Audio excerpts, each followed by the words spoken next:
Mystics. Pull your chair a little closer to the fire. Tonight, the air is thick, the shadows are restless, and something unseen is knocking to be heard. What if the reflection in the mirror wasn't you? What if, let's say, that glass was a window, not into your room, not into your world, but into somewhere else, somewhere watching you back.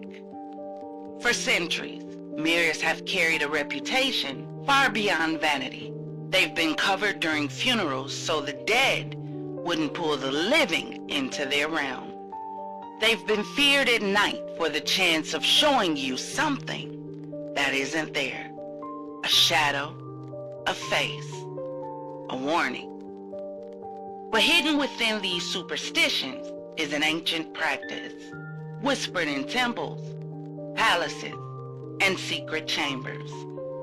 A craft called catoptromancy, the art of mirror divination.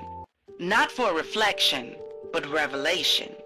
Not to admire yourself, but to pierce the veil of reality itself. And tonight, we dare to look. The roots of catoptromancy run deep.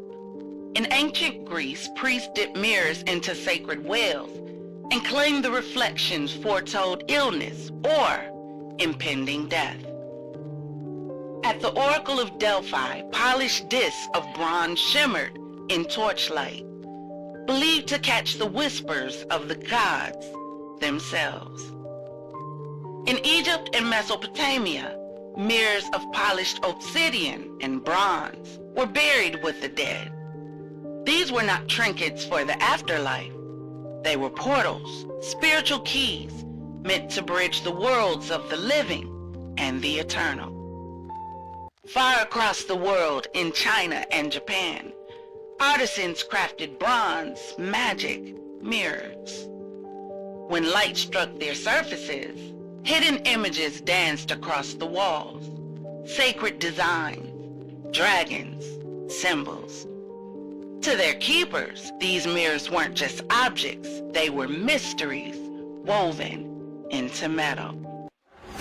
Imagine the ritual, a darkened room, a single candle flame flickering, a mirror tilted at just the right angle, or perhaps a bowl of still water acting as the glass. The seeker stares. Minutes stretch into hours, and then something begins to shift. The face in the reflection wraps, melts, transforms. Shadows swell, taking form. To the ancients, this wasn't the imagination at play. This was vision. This was prophecy. Catoptromancy was used to predict harvest, to diagnose sickness, to call forth enemies' secrets. Some even claimed entire battles could be seen in advance, shimmering across the mirror's surface. To cultures around the world, mirrors weren't simply reflective surfaces, they were thresholds.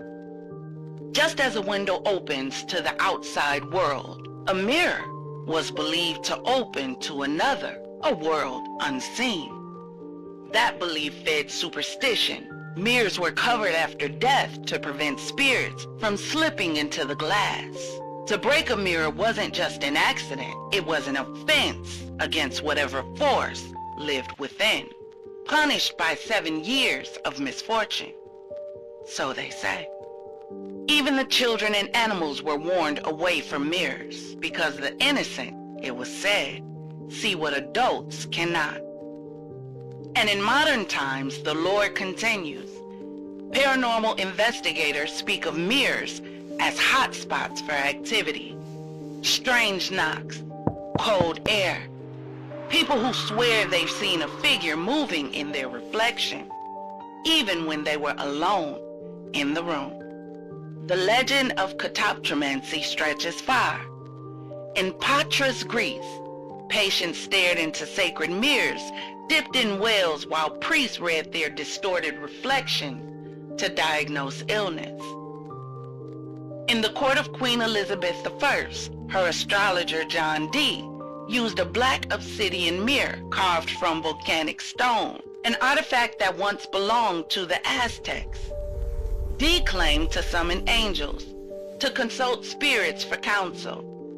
The very mirror still rests today in the British Museum, dark and silent, but still carrying whispers of its past. In Renaissance Europe, mystics abandoned bronze and obsidian for crystal balls and black mirrors. All reflections, all mediums believed to open pathways. And in our own modern folklore, the infamous game of Bloody Mary is a little more than children's echoing of catoptromancy.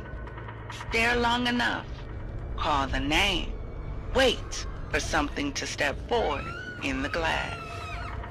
Science, of course, offers its own explanations. Stare into a mirror in dim light long enough, and your brain begins to fail you. The Troxler effect makes features fade, vanish, or warp. Pareidolia forces your mind to invent faces and shapes in the shadows. But is that the whole truth, or is the mind opening just wide enough to let something else step in? A trance, perhaps, where the subconscious bleeds into reality, or a doorway where another reality bleeds into us. Are mirrors doorways? Well, shamanic traditions speak of mirrors as passages to other worlds. They weren't toys. They were tools of transformation. A polished surface wasn't for vanity. It was a vessel for travel. And now, with modern science hinting at parallel universes, alternate realities, and dimensions unseen, we are left to wonder, were the ancients dreaming, or did they already know? A mirror is supposed to show us who we are, but catoptromancy suggests something more, that glass can show us what we fear, what we desire, and what waits just beyond the limits of our world. From Greek temples to Elizabethan courts, from obsidian relics to candlelit games in dark bedrooms, the mirror has never been innocent. It is a threshold, a stage, a shadow.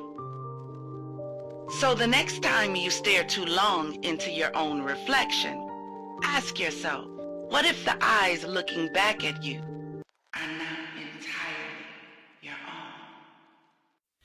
When people tell you that mirrors are portals, believe that shit, because it's true. That shit happened to me. For me sleeping with a damn mirror in my room. So I'm gonna tell y'all what happened. So this happened before I moved to the place that I'm currently living at right now. My parents lived at this other place for many, many years, and there was always a particular mirror in the room that my sister used to sleep in. When my sister moved out, her room became my room, and I started sleeping in the room with the mirror. Nobody knows where this mirror came from. My dad said, because my dad was the one that helped build the last place that we used to stay. He said that mirror has always been there. He does not know where it came from or anything of that nature. So I slept with it in the room. For quite some time, I didn't have a problem with it. But as time went on, I started having problems. Problems such as the worst fucking sleep paralysis ever. It felt like every time I would get up from sleep paralysis, I would have like these problems with my throat. Like my throat would be sore or scratchy, like maybe somebody was choking me or some shit. Or I would see different kind of creatures and stuff in the mirror. Like it would be transparent, like a ghost or something, but I would see these different kind of creatures and stuff in the picture, in the mirror. So I'm gonna tell y'all one thing that happened. So this was like, I was having sleep paralysis, and I was trying to come out of it. Like, you know how the state of like when you coming out and you starting to wake up a little bit more. I happen to turn my head, look over at the mirror, and I see this thing that's in the mirror. It's transparent, and it has horns.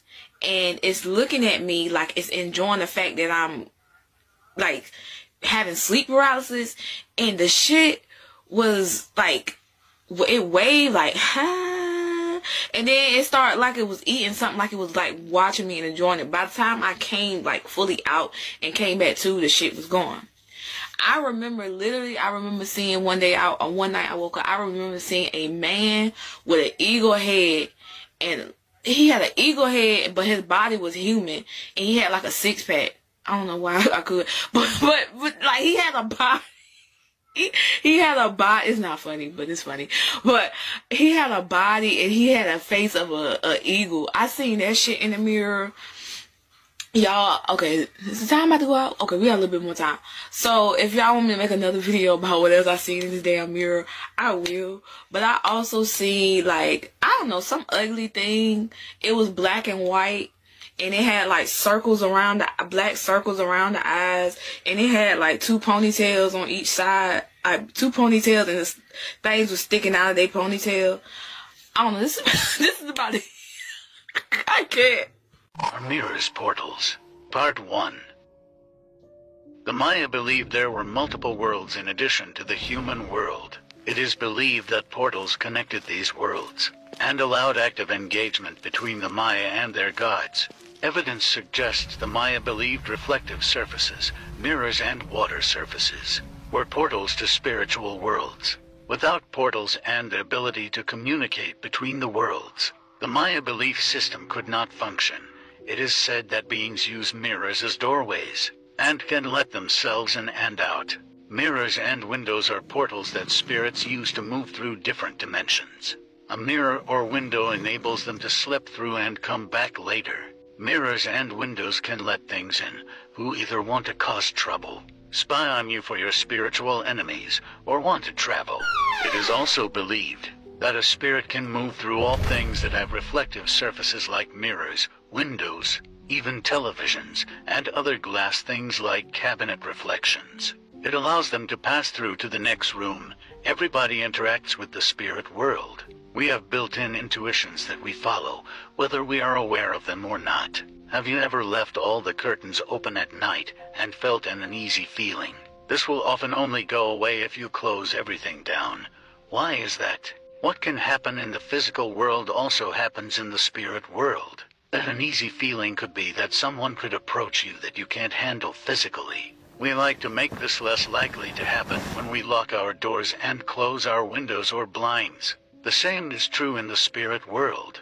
Door locks and curtains are somewhat protections to keep things out spiritually. Closing off the room naturally makes people feel safer usually. This is because we are interacting with the spirit world less when we do this on a lot of houses. The window frames and door frames are painted white. Many people believe that the white is a barrier that keeps entities out. Check it out when you walk around the neighborhood. Most window frames and door frames are painted white. So open the windows to invite light, but close the windows and mirrors when you don't want to invite darkness. It is said that mirrors show the soul or spirit, which is your reflection. If you have no reflection, like how they make vampires appear in movies, then you have no soul within you, but the opposite is also possible. If you see someone in the mirror, but there is no one standing in front of the mirror itself, then that is more than likely a spirit in pure form. So are mirrors really portals? Only if you have faith they can. Anything can be used to do divination, witchcraft, or occultism with genuine faith. There are demons all around and they lust after the flesh. They are always seeking the opportunity to access a human body. If we use our will, have the faith in a specific means, and a desire to contact the unknown, then demons can use that faith and desire to contact us through those mechanisms.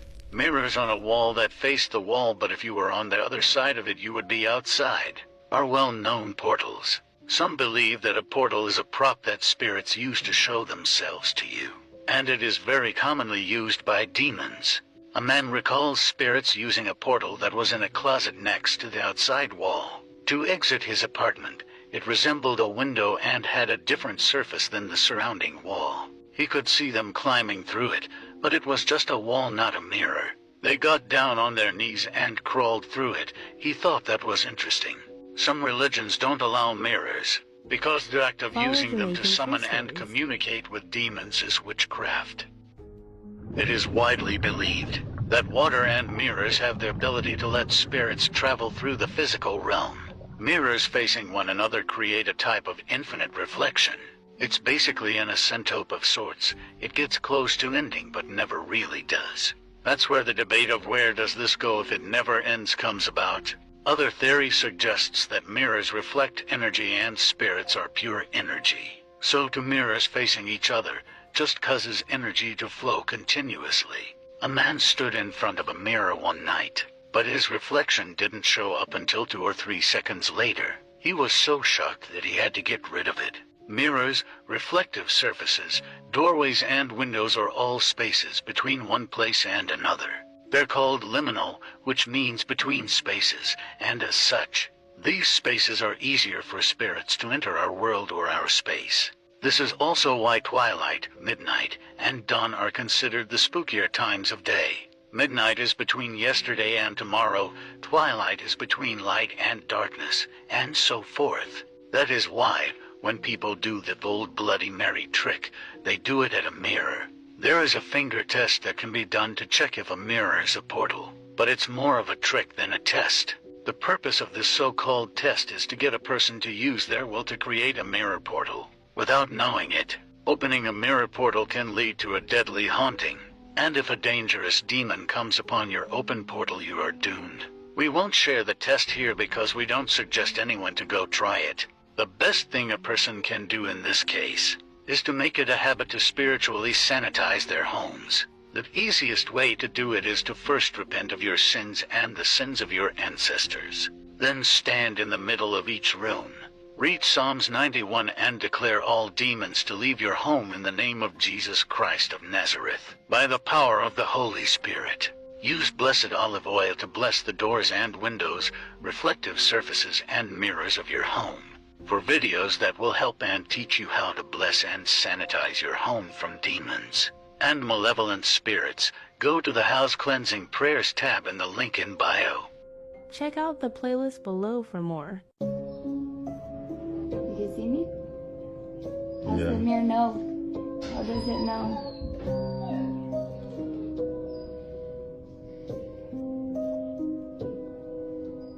I'm blocked. How does the mirror know?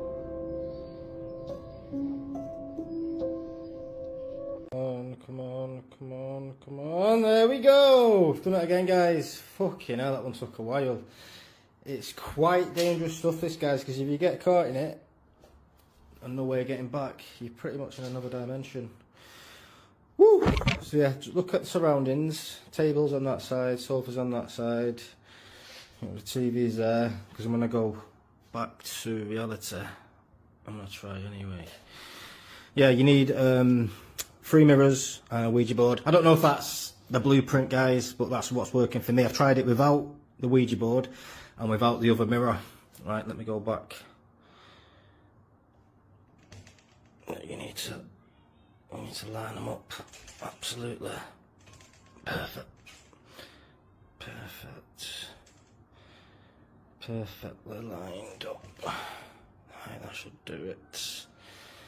Come on. Yes, there we go. Yeah, guys, so look, sofa's back on that side, tables there. This is the correct reality.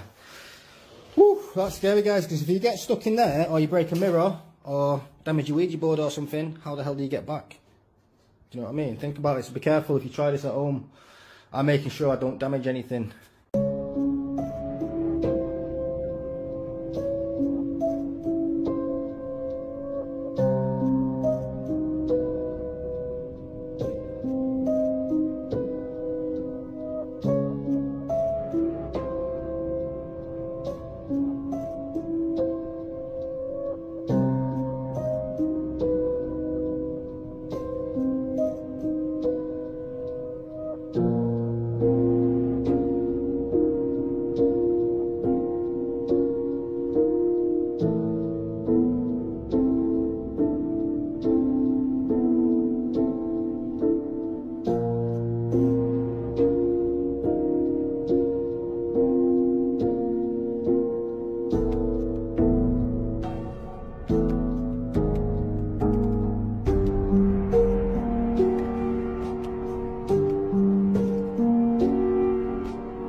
I moved in last week, and the mirror in the hallway keeps showing someone behind me.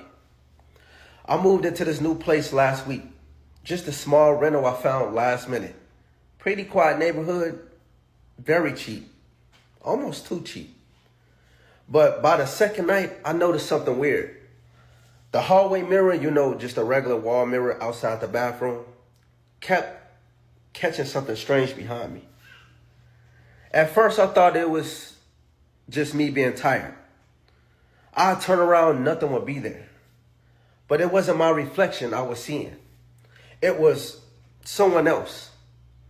The shape didn't move like I did.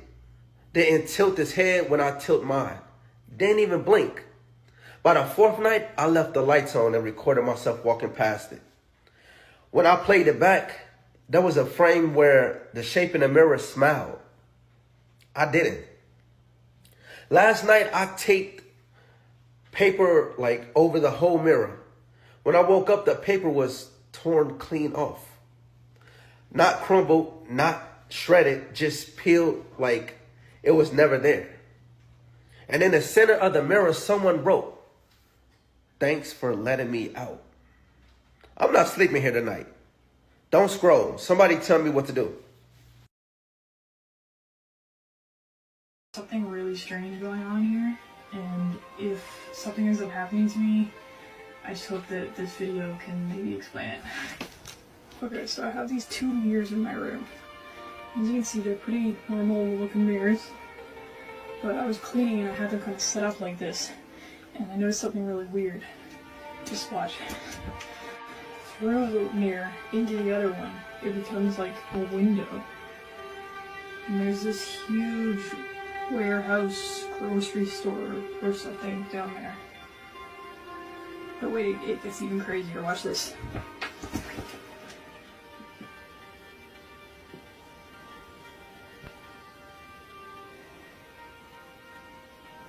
Wait out for the moment of truth. 3, 2, 1. Whoa. What the hell? What is this place? Hello?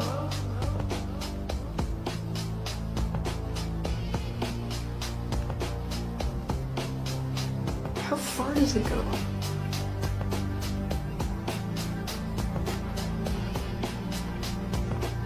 Oh shit.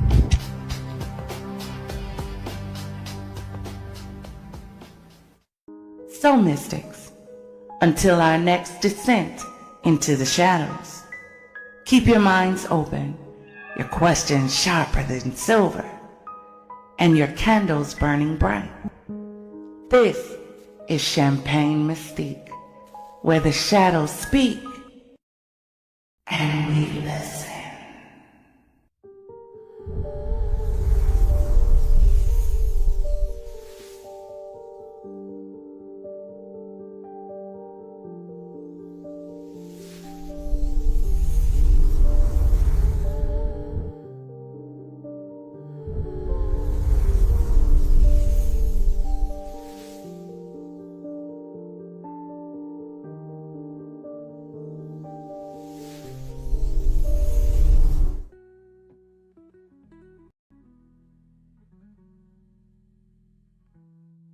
When I told her what I did, she gave me champagne.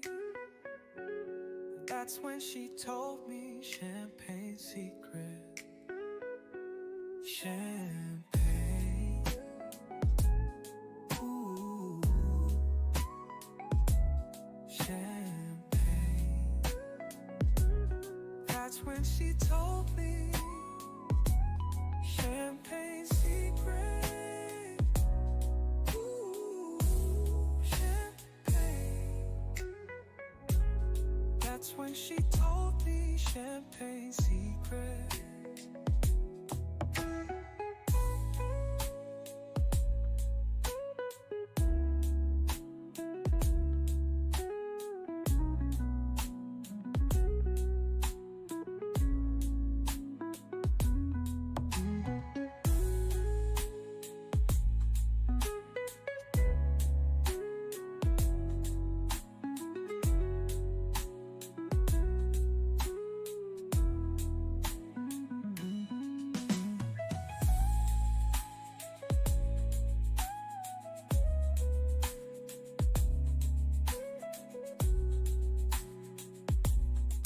Bottle pop, truth drop, welcome to the show. Champagne secrets, let your power grow. Every video, spark, ignite your inner light. Raise a glass to the future, shining bright. Empowerment is the code we decode. Unravel mysteries, life's own secret load. Step by step, tap in, find your flow. With champagne secrets, you're gonna glow. Unlock the strength within you, watch it bloom.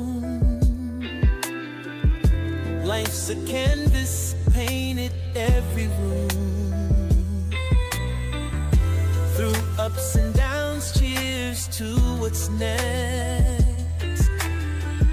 Champagne secrets, life's complex.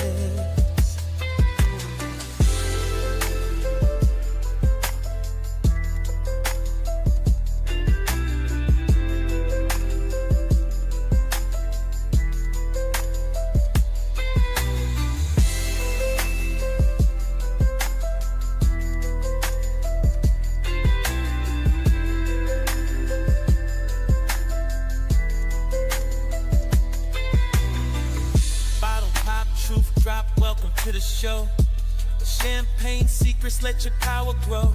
Every video, spark, ignite your inner light. Raise a glass to the future, shining bright. Empowerment is the code we decode. Unravel mysteries, life's own secret load. Step by step, tap in, find your flow.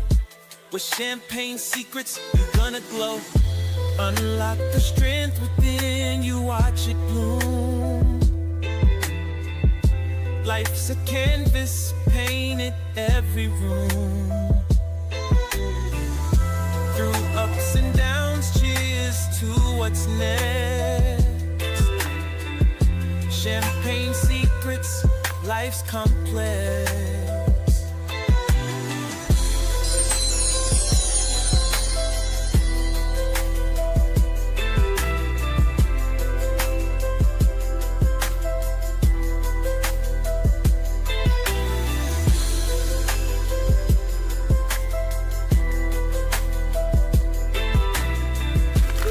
Second and let's talk. Yo, DJ, roll that beautiful champagne footage. Confidants?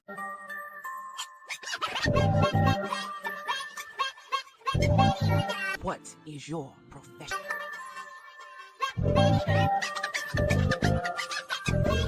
What is your profession?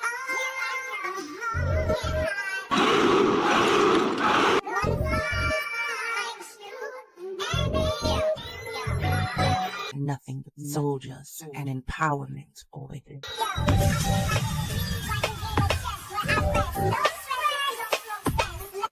You want answers? I think I'm entitled. You want answers? I want the truth! You can't handle the truth!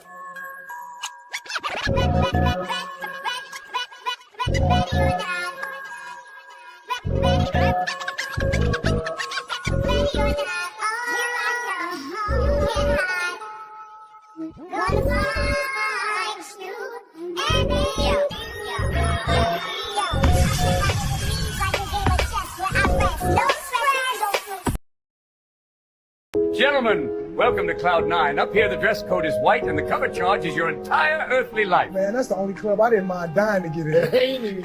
Even the bouncers are arcane. Welcome back to the Cloud 9 podcast, where the Wi-Fi is divine and the sound guy has wings. I'm here with three absolute legends, Jimi Hendrix, Janis Joplin, and David Bowie. Guys, thanks for floating in. Wouldn't miss it, man. Yeah, it's great. All right, welcome back to Cloud 9. I'm here with two voices that could make a lightning bolt take singing lessons. That's sweet. You know, up here, the streaming numbers are infinite, which is fitting because the Wi-Fi password is eternity. And welcome back to the great beyond. How's the Halo treating you? It's adjustable, thank goodness.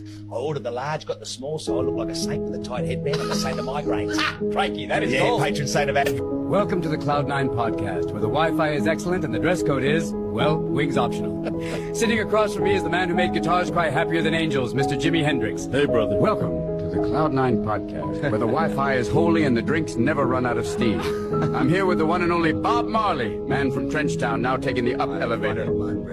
Man, the pimp miss y'all motherfuckers, I can't lie. Got so many hits in the vault waiting, but I can't drop them yet. It be eating me up inside, because I know y'all been waiting, and it's going to break the internet, but just wait for 2026. Thug. This is Michael, and I'm about to get that. So Michael Jackson is back in the most disrespectful way possible. But also, it's kind of hilarious, and you've probably seen these videos all over the place of different celebrities that have passed away, doing crazy stunts, interacting with one another, and it all looks super real. You've probably heard of Sora before, and they just upgraded it like a lot. And Sora 2 makes it really easy to make extremely photoreal videos of pretty much whatever you want. We've seen Dora the Explorer get deported by ICE. We've also seen SpongeBob running from the police and be in a high-speed chase. Don't move, door's locked. Unlock it right now. I can't get a ticket. Hey, stop the car. And the biggest problem is, it looks so photoreal, it's going to be hard to believe anything you see on the internet anymore. Alright, I'm going to show you how to do the perfect everyday glam. Especially when they're using people that are still alive, it is getting too hard to tell if it's real or not. Alright, y'all, me and Gigi just woke up. We're gonna get ready, brush our teeth and stuff, then we're gonna drive to the airport. I'll see y'all when we hit the road. Bye, guys. Alright, y'all, we're on the way to the airport right now. Gigi and I are about to hop on the chopper, get some practice in, a little Saturday morning routine. Yep, early, but it's gonna be fun. I like flying. We'll check in with you. Alright, guys, just made it to the airport. Now we just gotta wait for the heli to arrive. I'll let you guys know when it gets here. What's up, y'all? We out here cruising. Gigi, say what's up. Hey guys, we're in there. It's so cool. She thinks she a pilot now. I can fly this thing that easy. All right, I'll let you try in like 20 years. All right, guys, we just got off the heli, man. We had a blast, but we're gonna drive home now. I'll let you guys know when we get there. Yep, see you soon. All right, guys, we finally got home, man. Me and Gigi had a long day. We are so exhausted. We're gonna eat some food and then head to sleep. Gigi, say bye to the fans before we head out. Bye, guys. Oh yeah, thug life, man. Real G out here. Y'all know that? Oh, and I'm with the biggest thug. Hi, I'm Marilyn. She fine as hell, man. I put that on Biggie. Y'all know a G trying to get jiggy? Yo, this energy in Philly different, man. Told you, homeboy. Eagles got the city lit. Look at them fly. Quarterback just dropped it down. Watch this. Ooh! 6 on the board. Crowd wildin'. Feel like a touchdown ball. That's how the birds. Yo, Raw's live and the king is in the building. Anybody back there think they're bigger than Biggie? Step through these ropes and prove it. I don't duck smoke, I cook it. Monday night, any weight, any name comes. You came to my coast in my ring thinking you the king? Nah, homie, this is West Side business. I built this from the concrete blocking up. your son. I'm the reason the spotlight even found you. Biggie runs the night, boy. That face. You think the opponent feels sorry for you? Stand up straight. It hurts, man. I'm not built for You this. punch like a pillow. Again, more power. I'm trying, my wrist. Stop crying. Ow. Tears make the floor slippery. Focus your mind. Tighten. I believe it's been this long, man. Good to see you. Good to see you too, Bob. Feels amazing to sit here again. The island hasn't changed. Still got that magic, and you still have the best vibes. How's everything? Blessed brother, son, sea, and good company. You know, friends, an original G isn't about being mean or loud. It's about being genuine, grateful, gentle, and grounded in who you really are. Real talk. Can't copy Stay true, stay big. When you choose to be real, you give the people around you permission to be real too. That's how the light spreads. One honest soul at a time. Truth feels bigger than any chain we could wear, and it's something we can all share. Because when you bring your true self, the world gets a gift only you can give. Ain't no costume stronger than your real skin. Wear that. And if they don't feel it, that's on them. You keep shining. Thank you for being exactly who you are. Evening, sir. You know why I pulled you over? I was moving a little faster than wisdom allows. That's one way to put it. A rushing river carves no reflection. I should flow, not crash. Huh, never heard it said like that. Evening, sir. Any idea how fast you were going back there? I know the wind was trying to keep up with me. But speed is nothing if the mind is restless. A still mind sees the road clearer than a... Empty your mind. Be formless, shapeless, like water. Water can flow, or it can crash. Be water, my friend. Before you criticize a man, walk a mile in his shoes. That way, you'll be a mile away when he gets angry, and you'll have his shoes. And Bruce Lee is off. Look at that acceleration. Flying across the quintuple steps, balanced like a cat. He is so explosive, pull a bar. Cruise lights, brown on the dash, sun in the sky, Havana in the glass, wind talking stripes on the shirt to my right, legend riding shotgun, we alive Keep it tonight. smooth, keep it flowing like... Easy, amigo. We can talk this over, yes? Talk with your hands. Ay, caray! Enough!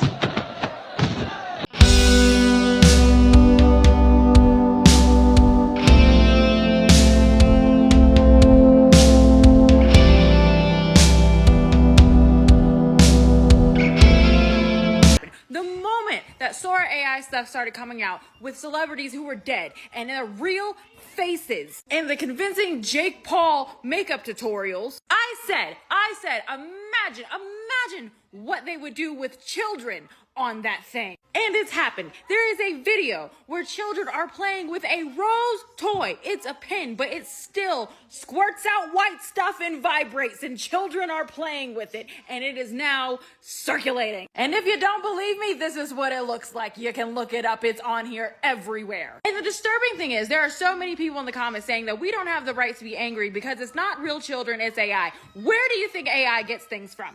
It learns from reality. It just doesn't pull shit out of thin air. And also, how do you know that those aren't real children? Those very well may be the faces of real children. You do not know every child on this planet. At this point, AI just needs to be banned. Because for y'all saying that it's a gray area because it's not real children, now imagine if it was CP. Because I guarantee you that now there's definitely some of that out there. And say someone has it on their computer and they get found out. And then they go to court and they're like, well, it's not real children. Real children aren't getting hurt, so it's fine. Would it be a gray area then? Let me know, would it? They are literally taking the faces of our children and just using it for however they like. And that's just what they're posting on here. So imagine what they're not. Imagine what they're not. We need regulation for AI now.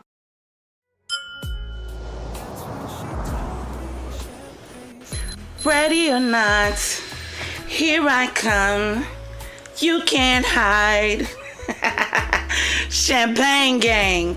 Fizz fam, confidants, and visitors to the Champagne City, baby. Welcome in, welcome in, welcome in. It's Friday night and the weekend's here. You need to unwind. Where's the party?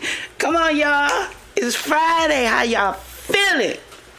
How y'all gonna find you? Yeah, I am. And make you want me. Come on, y'all. Yeah, ma'am, you are blocking my light. Sorry, lies. Please remove yourself from the vicinity. I've removed them. Just because you're the, day-old birthday girl does not give you the right to step in front of my live. Well, you want to come say hi to the people? I am the light. Come on, y'all. I usually don't do this. Say, oh, you got Hey, y'all. It's my birthday. Get out. Get out. Get out. Get out. Y'all, that's my baby girl. I have 4, but that's the baby girl. Welcome into the Champagne City, y'all. We got a full show for you. So please make sure you got your jammies on. You see I'm rocking my Stranger Things PJ set. Y'all know we do jammies. Oh, well, for the fellas, PJs. I haven't thought of a creative name for y'all yet. I haven't. But we gonna get there. Make sure you have your jammies on, your charger is nearby, and please make sure your glass is filled to the rim with something bubbly. Even if it's carbonated water, it don't matter. Let's get ready to get into it. Make sure those glasses are raised in the air. It's time for our positivity and affirmations. If you're ready, drop in the chat and say, let's toast. Let's get it.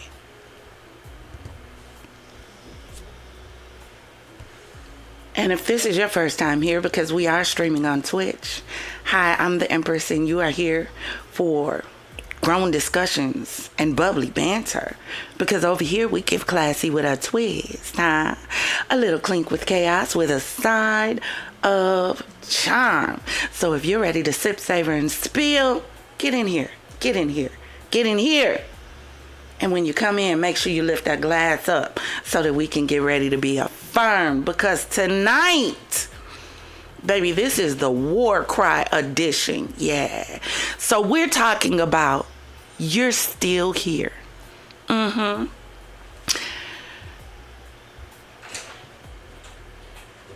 Remember the nights that tried to kill your hope? When your pillow caught tears the world never saw. When silence was so loud it screamed. When you begged for peace and life answered with another test. But you woke up anyway. You showed up bleeding and still swinging. That's not weakness, baby, that's warfare. Remember the weight that tried to bury you? You didn't know it was training you. You've been hit, but you're still here. You've been broken, but never beyond repair. You've been betrayed, but you kept your heart.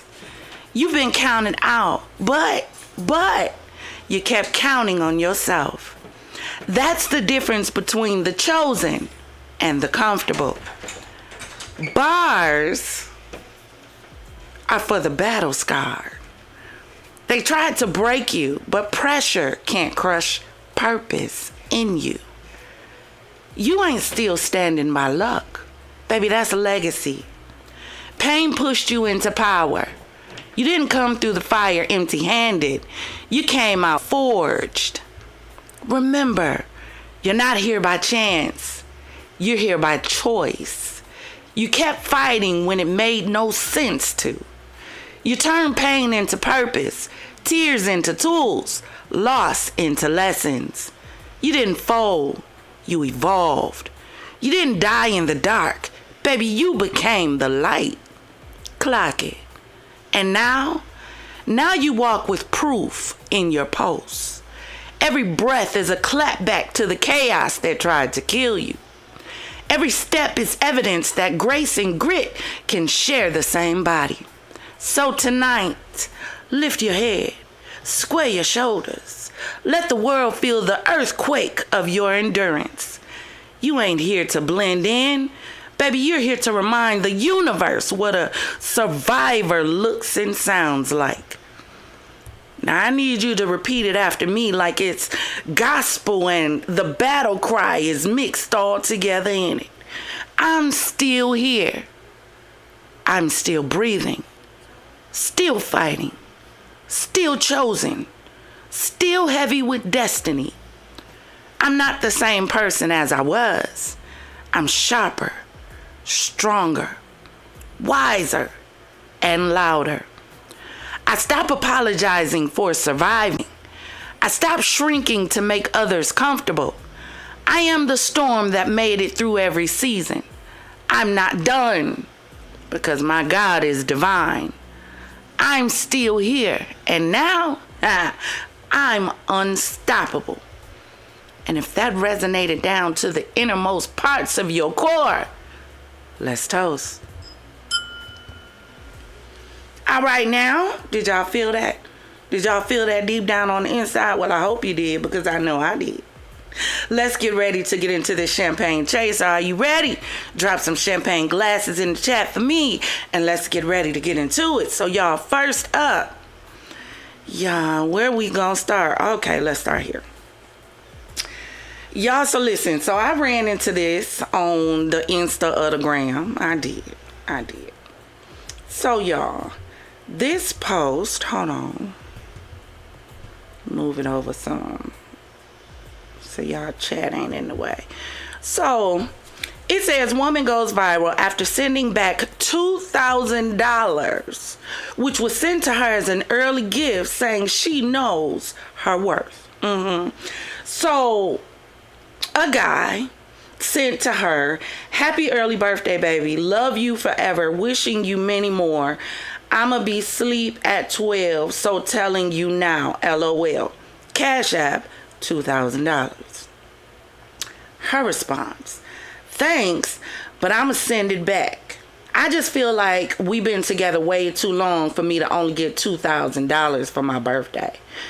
You spend that on food in a month, and I'm not being ungrateful. Somebody sent you $2,000, but you're not being ungrateful by sending it back? But let me continue so that y'all can hear the rest of her response. I'm not being ungrateful. I just know my worth. I know my worth. So you only worth $2,000 or some bags. That's it. Thank you, though. And she put his name. You always been sweet, but it's ninjas out here. Really out here trying to spin a bag on me.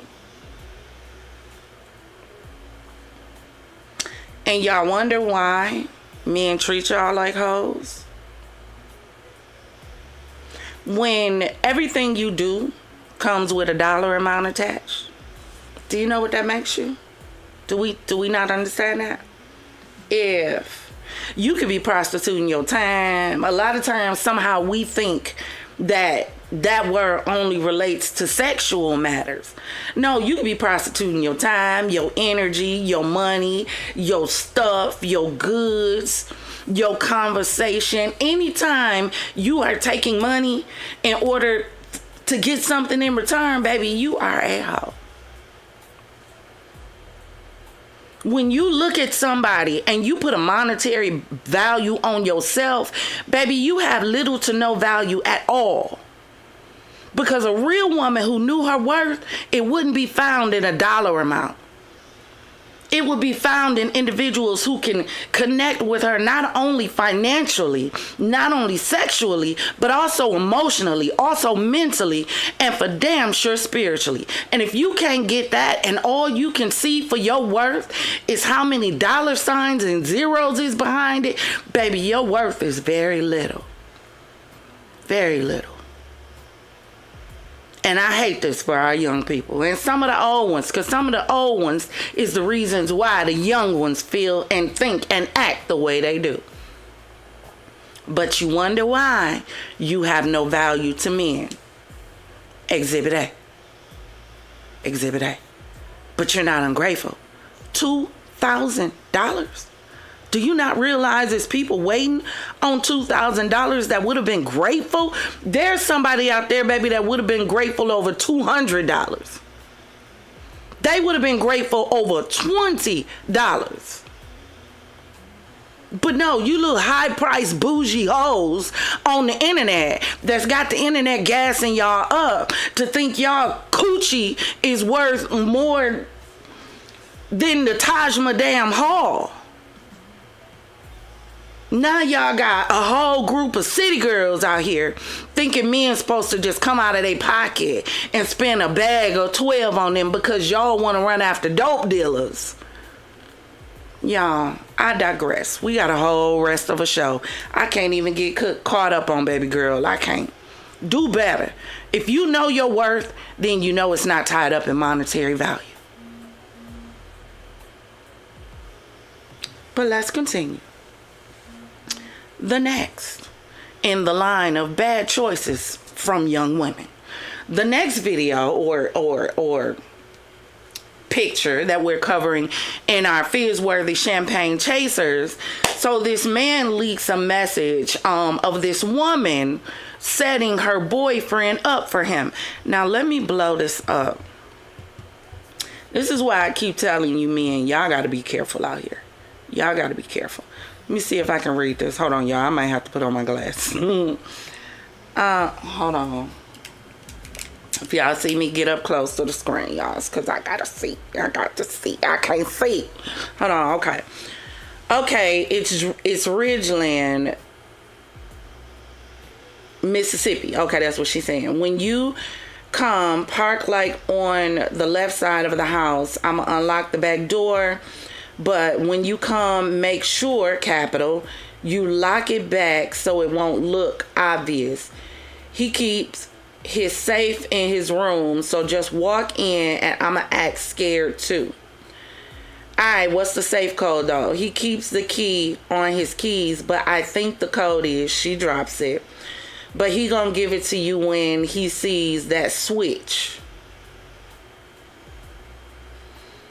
He's scary. AF. Do you know the dangerous part about a scary person? A scary person is going to do anything that they can to survive. This is what y'all don't understand. See, y'all take for granted the fact that people be scary. But when a person is scary, they generally going to jump before you are. Because they are scared. So why would you play with a person's life like that? And you know they scared. But let's continue. Alright, can I bring my homeboy? Yeah, that's cool. Bet I'm on the way. Okay, let me know when you come. Please don't sticky icky him. Just scare him into giving you the code. Baby, he keeps so much money in that MF.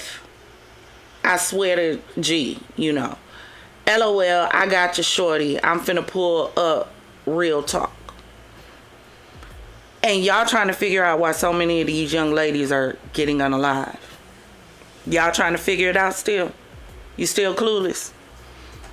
You don't know? Why? When you keep seeing stuff like this? We did a story about young ladies being attracted to the gangster and dangerous lifestyle. We did that story. What was it, y'all? A few months ago? And the fact that there are so many young ladies out here now that's setting these young men up. And again, I say, you wonder why women are basically on the endangered species list. Y'all wonder? It's because of stuff like this. Stuff like this. And now they don't trust you. Now they don't trust you. The men don't trust you to be around, to be in a relationship with them, because y'all setting them up. So you wonder why they calling you itches and hoes and tramps and all of this. You wondering why when there's a sticky icky party, y'all not off limits anymore? You wonder why? Because you no longer have value. Because y'all are out here doing dumb shit like this. Forgive my French. The Lord is still working on me. Y'all got issues He working on with y'all too. Drop in the comments and let me know what you think. All I'm going to say is, fellas, I keep telling y'all, I pray for y'all. I really do. Because the dating scene for y'all right now is real sketchy. It's real sketchy. It's real sketchy. It is. Because this is what y'all got to deal with. This is why you need to take the time out to make sure that you know that you know that you know that you know somebody before you talk about giving them your heart and getting in a relationship. Because half of y'all sleeping with the enemy and don't even know it, resting peacefully at night. Whole time, Exhibit A. They plotting with the next ninja, with the next YN to set you up and get you out of here or to get your money. Y'all better be careful. Keep telling y'all, warning comes before destruction.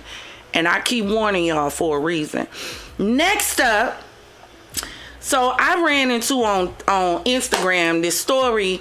Tia Kemp, Yanti, y'all know Rick Ross' baby mama. She's going back and forth with this social media influencer named E. Kane. Now, I don't know who E. Kane is. I've never watched her. I've heard people talk about her. I wouldn't know the young lady outside this video if she walked up to me on the street. But I heard she's an extremely popular social media influencer right now. And apparently her and Yanti are having some words. So I want y'all to check this out. Exactly, Nisi. What you said. What you said. Hold on. Get off there. These hoes ain't loyal. They not. They didn't BBD, was that BBD told us never trust a big butt and a smile? Ain't that what they told us? And y'all keep falling for it, the big butt and a smile. Y'all keep playing Samson for Delilah, laying y'all head in Delilah's lap, letting her cut off all y'all hair and everything else. Y'all ain't gonna wake up because you don't think it can happen to you. I forgot we in a show me generation. Y'all don't believe fat meat greasy until fat meat get greasy. You don't think it can happen to you. You don't think you should have these conversations with your children and your young people. You don't think so until your child is the main story. No, you should be stopping and having conversations with them right now. Because our young people are in trouble. And I don't even think y'all understand. They are leaving out of here left and right. While we're sitting back, still trying to relive our dirty 30s and roaring and young and turned 20s. Our children are leaving out of here by the hands of our children. And we clueless. We don't see nothing. But I want y'all to check this out. Yeti! I just went to the orthodontist a couple days ago. I swear! just went there. They changed my colors. I've been there, like, I go there every month, I swear. That's why my teeth are straightening up, auntie. But anywho, why are you that mad? You proceed to say you don't know who E. Kane is, and then try to run down everything about E. Kane. But you swear, why you be the bitches that swear they don't know me, that seem to know every little, bitch, y'all say the same shit every time. Okay, yeah, my story different than yours. It seems like I'm living just as good as you were. Let's just be very honest. You laid up under Rick Ross' big nasty ass for a 200K car. You brag about a 200K car. My car was 150K. No baby daddy to leech off of. I don't have a rich baby daddy. I gotta hustle for my shit. Yeah, that's my life. I do gotta hustle. My bad. My bad. I ain't fucked no fat, nasty ass orangutan built ass nigga to get a 200K car. Ooh, 200K. Girl, that's exactly my problem. You saying I should be doing what you doing, but that's the problem, young T. You 50 years old doing shit that he Kane did at 20. It's time for you to grow the fuck up. You clapping your ass, frying chicken in Versace rolls and prank calling people at 50 years old. Bitch, I did that at 20. Go look up the videos, ho. Cause it seemed like you did some research on me. Bitch, you ain't researched enough. You can't fuck with me. Hell, is you cool? Are you cool, young T? Your old ass needs to be burping your grandson. Go cook up a Sunday dinner for once in your motherfucking life, huh? You too old. You want to beef with a young turn bitch like me when I paved the way for you, you old bitch. I paved the, that's me. When I look in your comments, they say this he Kane in 20 years. Is you cool? We kind of look alike, young T. Like, you look like you could be my better son. You feel? Press damn pause for a second. Press pause. How you paved the way for somebody that was here before you? How? Y'all be letting this internet geek y'all head up to think y'all are untouchable and unstoppable. How? How? The internet now turns anybody into a celebrity. Anybody. The more foolish they are, the more they elevate them to celebrity status. How exactly did you pave the way for somebody that was born before you? That was just like, what's that boy Trey Songz came out and said, "May you think I invented sex." I know I was here before you, baby. I'm 49. 76, baby, all day. See, I'm not one of them women that's scared to tell her age, baby. This age bore some scars and some wounds and tells some stories. Some stories that I'm proud to tell, honey. I am proud of every 49 years I have lived. What you mean hide it? Hide it for what? Turn down for what? But, come on, y'all. It's the end of 2025. We still doing this. Y'all, we ain't trying to elevate yet. We ain't trying to stop being toxic yet. Everybody talk a good game about turning the world around, being positive, doing something different. But then y'all get on here and do the same old stuff. Everybody arguing, everybody bickering, everybody angry. Can't we all just get along? That's famous word number 3, progressive. Can't we all just get along? You know why we can't get along? Because there's no clicks, likes, and views in it. And y'all won't tune in for get along.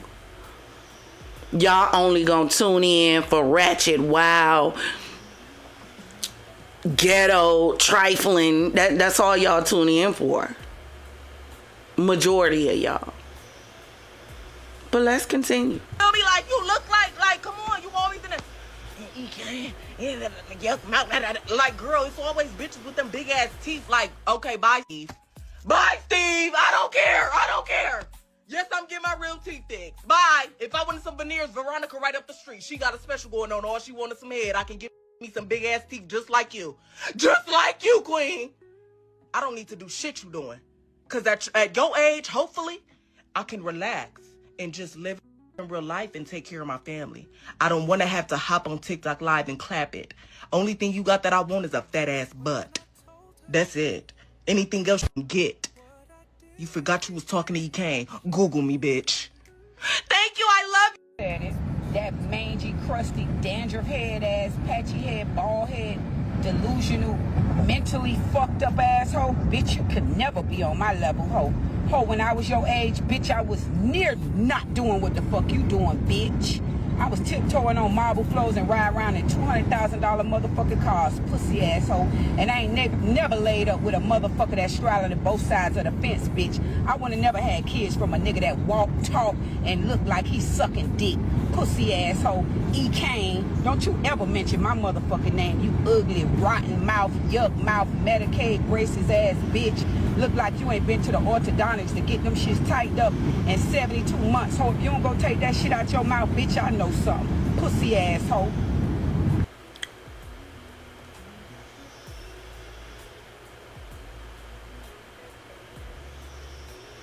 Niecy said, get her. Niecy said, get her. Why she messing with this lady? I don't know. Everything we trying to do been done exactly.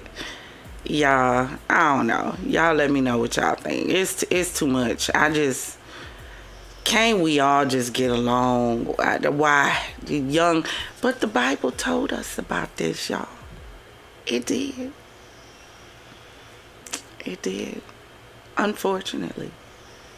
But at some point, we got to do better. You ain't got to respond to everything that you called to. You don't. What's understood need not be explained. What am I explaining to you what I already know? Excuse me, y'all got the hiccups. Why am I explaining to you who I am? If I know who I am, I don't need to explain that to you. What I do should let y'all know. I don't have to get up here every time I come on live and tell y'all that I produce. What you see lets you know that I produce. Why do we still feel like we gotta prove stuff to people that ain't feeding, frucking, or financing you? And if you gotta prove something to them, baby, you need to find another financier if that's the case. Stop feeling like you gotta prove everything. Everything don't need a response. I told y'all once and I'll tell you again. Some of y'all spend so much time fighting battles that God never meant for you to fight, that by the time you get to the one he means for you to win, you've exhausted so much energy on losing battles that you end up losing the one you're supposed to win. Clock that T. Me and we gonna talk about it. Let's talk. Scoot up. So I want y'all to check out this next story that I ran into on Insta of the Gram. And this is a pastor who actually gets blessed. And I wanted to show y'all this because so often we spend so much time talking about these trash negative pastors that we don't realize not all pastors are in the same category. There really are some good pastors out there who are really trying to do the work of the Lord. The problem is it gets overshadowed by the ones who are trash. And because we live in a day and age where everything is generalized, when one pastor does something wrong, then it becomes all them pastors is trash. You know, just like black people do white people and just like white people do black people. We generalize. Instead of dealing with each situation as each situation pops up and arises, we want to put everybody in the same category. Every pastor is not trash, even though there are some scumbags out there that's gonna have to answer to God. Yeah, they are. Yeah, they are. Yes, you are, if you are listening. The Bible said, feed my sheep, not serve them up on a platter. But I want y'all to check out this video of this pastor who had been living in his car getting a blessing. And he didn't get a blessing because he reached out for a blessing. He got a blessing because the people who watch and listen to him reached out to someone on his behalf. So I want you guys to check this out. Thank you, Jesus. I'm having a horrible day, man. Makita, come here. Brother, I know God is real. I'm not gonna lie, I know who you are. Really? Dang, man. Oh, God! What's happening? Makita. What was it? Thank you, Jesus! Thank you, Jesus! Thank you, Jesus! Thank you, Lord! I know you're real, Jesus! Oh my gosh! Oh my God! I love you so much. Oh God! What's been going on, man? What's your name? Pastor Will. Pastor Will, I'm Jimmy, man. Nice to meet you. I know who you are. Because he kept leading me to your videos. He kept leading me to your videos. He kept leading me to your videos. And I said, if you see him, I'm going to tell him I know who you are. I'm going to be honest. Yeah. I'm a pastor. Where do you live? We've lived in this car for 2 years with my wife, our dog Genesis, and our 1-year-old Michaela. God cares about you. He's going to provide for you, take care of you. Because you were honest, man. Again, I want y'all to pay attention. He said he's been living in his car for a year. So that means as a pastor, he's been living in his car and still trying to minister to the people. Not only him, but his wife by his side with their child. Living in their car, trying to survive, trying to make it, trying to make ends meet. Y'all don't be knowing what people be going through when y'all get on this internet and everywhere else bashing and tearing down people because they in a messed up situation. You yourself are only about a check and a half, if even that, away from being in the same predicament. As a matter of fact, did y'all make sure? Hold on 1 second.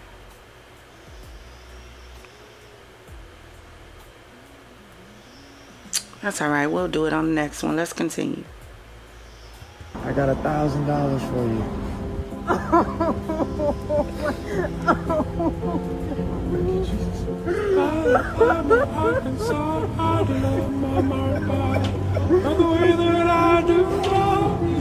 In less than 24 hours, their miracle came. My followers love you so much that in the last 24 hours, over $220,000 came in for you. You are worthy. You are worthy. You are worthy of it all. You are. Turn around. That's your new car. We got $8 billion. Thank you, Jesus. Thank you, Jesus. Thank you, Jesus. I love seeing people happy. I wanted to show y'all that video to let you know, to let me know, to let us all know that if God could do it for them, he can do it for you too. All you gotta do is have faith and believe. Trust him. Stop turning to everybody else. Baby, in this season, it's about you and God. Nobody else. It's about you and him. Get your direction from him. He is the author and finisher of your faith. He is your creator. He is the one who created man out of the dust of the earth and breathed into him the breath of life, and man became a living being. Whether you believe in him or not, he believes in you. That's why you're still here. No matter what the struggle looks like, please understand and believe what God did for somebody else, he can do it for you too. A lot of times what messes us up is we don't know how to celebrate when other people are getting blessed. Because when you celebrate when other people are getting blessed, it tones God's eyes on you like, let me send a blessing her way also. To everyone that's been struggling, to everyone that's been going through, to everyone who's been feeling like, how am I going to make it? How am I going to do this? How am I going to survive? Trust God. He's got us. Baby, you are looking at somebody that within the last 2 years, I lost everything. When I tell you I ain't going to cry. I ain't going to do it. We ain't gonna cry today because that touched my innermost being. When I tell you I lost everything, And I lost everything because I trusted other people with my vision. I trusted others. Lost my house that I purchased. Lost my car. Almost lost my mind. But all in all, I still trusted God. And even in the midst of my darkest period of depression, I refused to give up. I refused to give in. You think you looking at me right now and I gained it all back somehow mysterious? No. Baby, I'm trusting God right along with you. Still no car. Still no house. I had to move to a whole nother state to start over. Luckily, all my children were grown. See, a lot of times we don't see the blessing in stuff that happens when the blessing happens. When I lost everything, I was walking my baby boy into a ooh.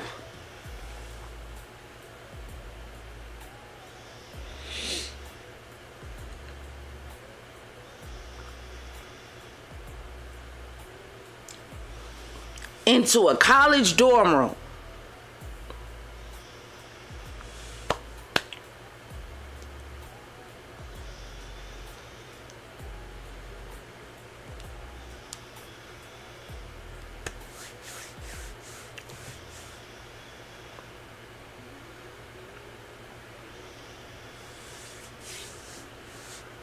And all I could say was, thank you, God.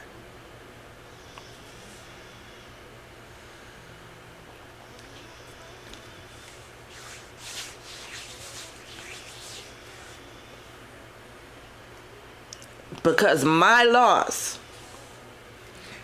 didn't cost my children. And I said to God, if I gotta go through this, make sure my babies are okay. My oldest daughter had her own place. She does hair. She works out of a salon. She was good. My baby girl with my grandson had got her own place. She was good. My oldest son is in the Air Force. He was good. And I was walking my baby boy onto a college dorm, letting him know, Mama finna step away for a second. Wow, I didn't mean for this live to take this turn. But God knows what's needed. This is for somebody. But when I walked my son into that dorm, mind you, my son is autistic. Just made 21 years old. My son has Asperger's syndrome. That was fight enough in itself because I didn't have any help. It was just me figuring out with my children. When he was little, they didn't have therapists who understood autism. There was nobody out. They were focused more on ADHD and all of that at that time. So it was me on the internet researching, trying to figure out what to do to best help my son be successful. When I saw that boy walk across that stage and graduate, even in the midst of fighting, trying not to lose everything that I had, I said, okay, God, at least I got to see my baby boy walk across that stage. A baby boy that they told me probably wouldn't be able to do anything on his own, would always need assistance. And my baby boy is a junior.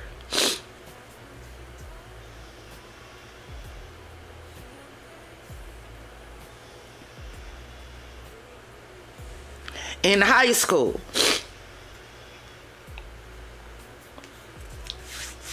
And even with all the loss that I've dealt with, that's enough.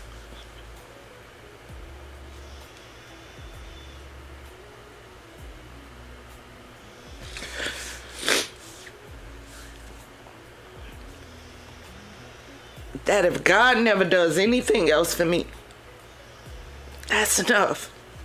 That's enough. seeing my baby boy in college, standing on his own, that's enough. So I showed you this video to let you know, baby, don't give up. Don't throw in the towel. Don't stop. Keep going. You have purpose in your life. I promise you there's purpose. The simple fact that you're still here means that you have purpose. And you don't stop until you see that purpose come to pass. This next video that I'm getting ready to show y'all is a video of this coach, and he's encouraging this young man. And I want y'all to take a look at this, because this is what a lot of these young men need. They need somebody who loves and cares enough to show them tough love and not back down and back off of them until they understand that they got somebody in their corner. So check this out. Fucking I'm gone because somebody said something to me.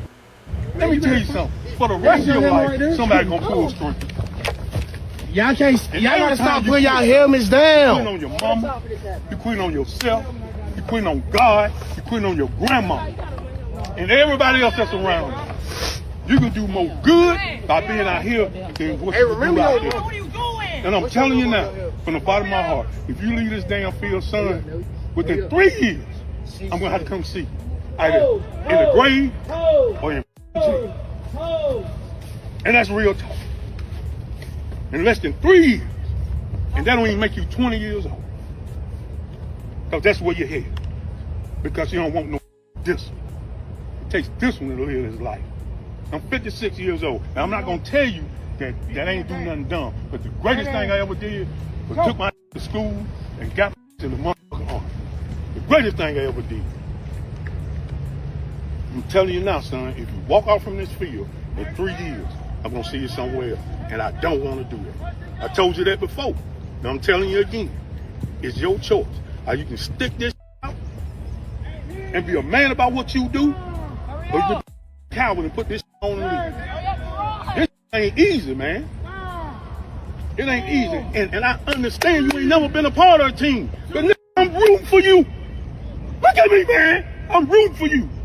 Nigga, I pray for you every night. Out of all these kids, I pray for you. Because I don't want to see you out there, boy. You got so much in you. So much. You don't even recognize it. Can't lose, you can. I can't. I fight for you all the time. When you wasn't here, I prayed for you, dude. And I mean that from the bottom of my heart. If you ain't never thought a man love you, nigga, I love you. And I ain't just talking about for this football team either. That's the last thing I think about. Nigga, I'm gonna follow you all the way through high school. I'm gonna make sure you get the way you get. But you can't quit on it. You can't quit on it. You can't quit. Put that on. I don't care what you gotta do today. You get through this day for me. See, this is what these young men need. We spend so much time talking about them and talking down to them and berating them, and half of their life they done heard their parents tell them that they ain't never gonna be nothing. They ain't nothing but they just like they trifling ass daddies and everything else. We've heard this for so long. These young men need somebody to get in their face and tell them, you know what, I care. And the street can't have you. I did it with my baby girl. And when I tell y'all that child took me through the ringer, baby, the ringer. But I got out there with her and told, I gave birth to you. Streets got to go through me to have you. I'm sorry. I'm sorry. I'd rather see you sit behind bars than to see you sit 6 feet deep. When my son, and my son is 7 feet tall, y'all. He tall. He plays basketball, D1. I told y'all, if God never, he's done so much. It was a coach. My son wanted to play ball. So when he came to me, I've never been one of those mothers that shy away or push my kids away from doing anything they wanted to do. So when he came to me, he said, Ma, he wanted to try out for basketball. So I'm looking like, basketball? Hold on. That's a contact sport. Son, you gonna do a contact sport? Because if you have autistic children, then you know autistic children don't like being touched. So he told me he wanted to do basketball. I'm like, all right, go ahead. He ended up getting on the team. Mind you, my son had never touched a basketball before. Never. A coach saw him. I ended up getting a phone call. This coach said, I saw your son, and I have an AAU team, and I'm interested in your son. I see so much potential in him. Do you mind if I come meet your son and see if he wants to come to practice? So I'm like, okay. He came, met my son. My son went to practice with him. My son was with that AAU team for 2.5 of the 4 years. He was in school when I tell you I did not have to come out of pocket a dime for my son's AAU. The team covered it because they knew the position that I was in as a mother. I was fighting for my house against a mortgage company that was doing everything that they could to try to steal it. And I'm talking about you, Mr. Cooper. I am trifling. Whole ride. And if y'all know anything about AAU is expensive. And when I tell you them coaches called my son to make sure he was doing good in school, they checked his grades. They went up to the school. They would call me and let me know stuff that he was doing. Matter of fact, I started calling them and saying, hey, y'all, listen, this is going on. Can you have a conversation? Because young men need men. Why you women running around here talking about I'm mama and daddy? Girl, please, you ain't got to pack up. These young men need strong, stable men in their life. Not old YNs that ain't ready to let the game go. They need young people in their life that ain't scared to look them in the face and tell them, get your together. They need somebody willing to look them in the face and tell them, you gonna get it together come hell or high water, and I am the hell and high water. That's what these young people need. But they need somebody to do it in love. See, that's the part we're missing today. I don't even think we know what love is anymore. But that really touched my heart. And that's what these young people need. Stop talking about them and show them that you love them, that you care. Majority of these kids don't feel like they're loved.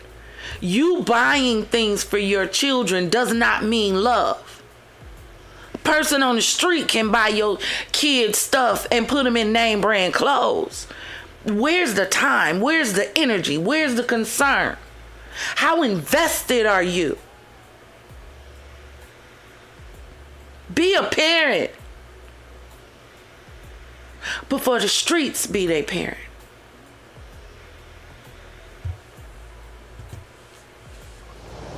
Let's continue. Please make sure you do me a favor and hit that like and subscribe button. If you are enjoying the show, please drop some champagne glasses in the chat. And once again, thank you for joining me in the Champagne City on today. Let's continue. So y'all, yesterday, I gotta let y'all know. We was in the middle of the live. Y'all, it was not me. Spectrum had a whole outage.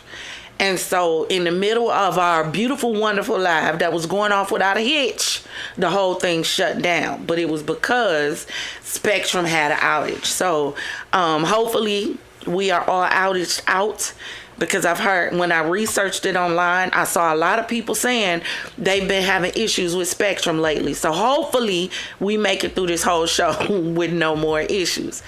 But let's change the scene really quick. So yesterday we started to talk about these troops in Chicago and these troops who are in Portland. So I want to get into this really quick.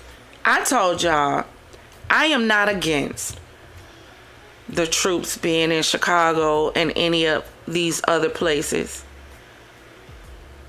that are trash. And the reason I'm not against it is because what are the leaders in the city doing?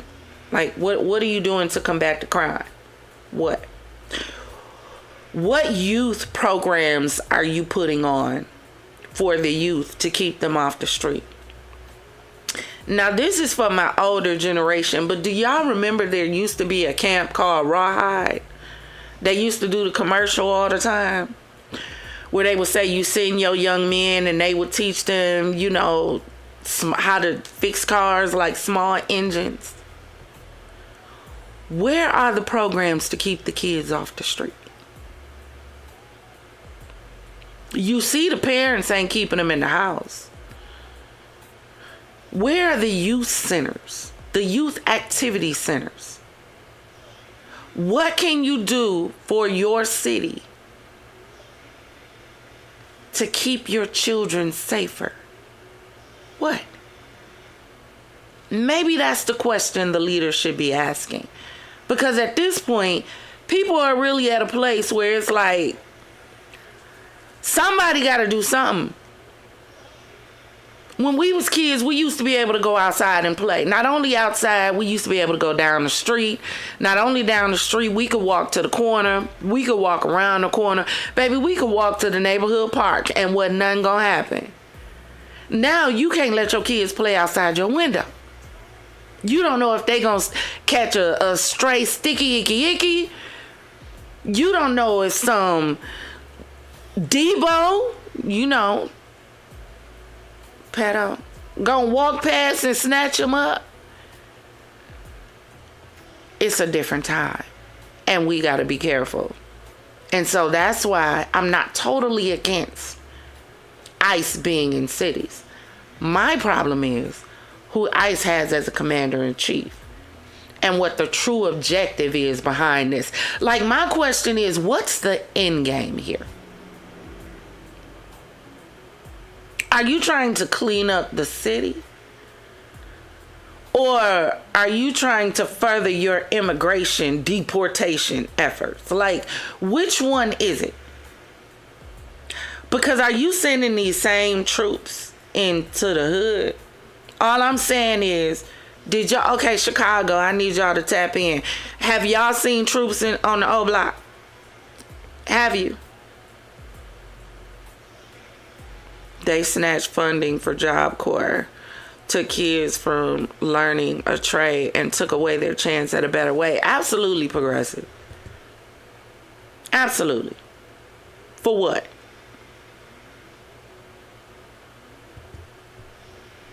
Total control is the objective. I absolutely agree with you. Okay, let's go here.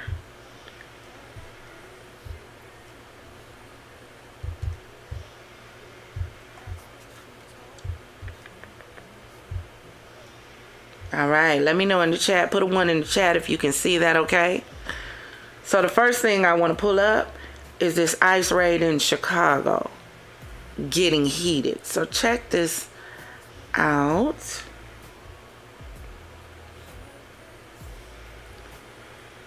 If it's going to pull up and not make me sign in. Okay, here we go.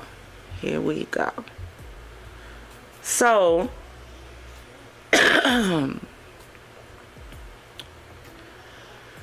in Chicago, this is Debbie Brockman, a WGN TV producer and U.S. citizen in Chicago. She was pushed to the ground and arrested by masked Nazi ICE agents during an ICE raid on Friday morning. They rammed into her vehicle and dragged her out. She was eventually released from, what does that say? Hold on. From federal custody without charges. Welcome to Trump's America. See, this is the problem that I'm having with the ICE raids. It's like you took a whole bunch of people who were trigger happy and just ready to get in and get it on and all of that. And you took those individuals and you weaponized them. Gave them a rhyme and a reason to go out and do what they want to do, because who gonna check you, boo? This what y'all don't realize. They answer to the president because the president is the one that dispatched them. They don't answer to the police. That's why they doing all this. Have y'all seen any charges come out against ICE agents? Don't worry, I'll wait. And we gonna look at some more stuff. Hold on one second. Let's go to the next one. Let me see if this pulls up. This is in Portland.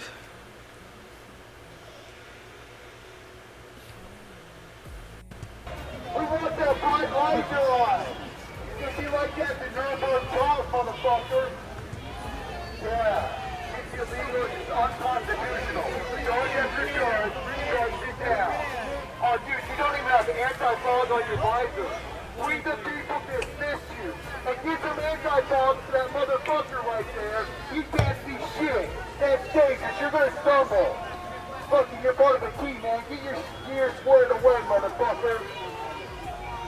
We the people dismiss. But y'all, they be antagonizing too. That be another problem. Like, gosh, they be really antagonizing. It's one thing to protest. It's another thing when you getting up in their face and trying to push them back. I get you don't want them there in your city, but you ain't got the power to control that. Again, I say, y'all put this man in office. So you can't get mad at the stuff that he's doing when you put him in office to do it. This said, where did it go?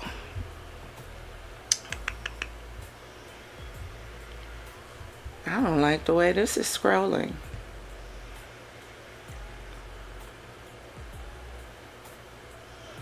Portland Frog Brigade inflatable costumes fuel ICE protests against Trump deportations. This was the scene outside of the facility in Portland, Oregon. Y'all, they out there with costumes. It is Halloween. Well, I guess they say if ICE can have on masks, they can have on costumes. Protesters bring back abolish ICE banners outside ICE detention center, which was removed by federal agents during tear gassing last night when attacked by ICE, and a fight breaks out. Y'all, look at this one.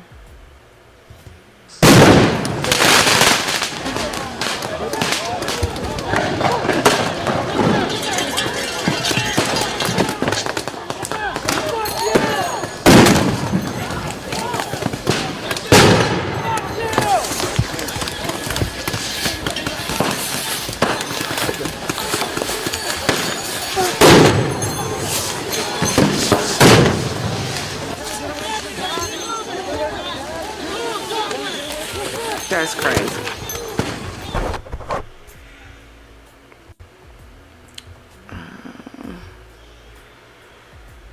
Let me see what y'all saying in the comments.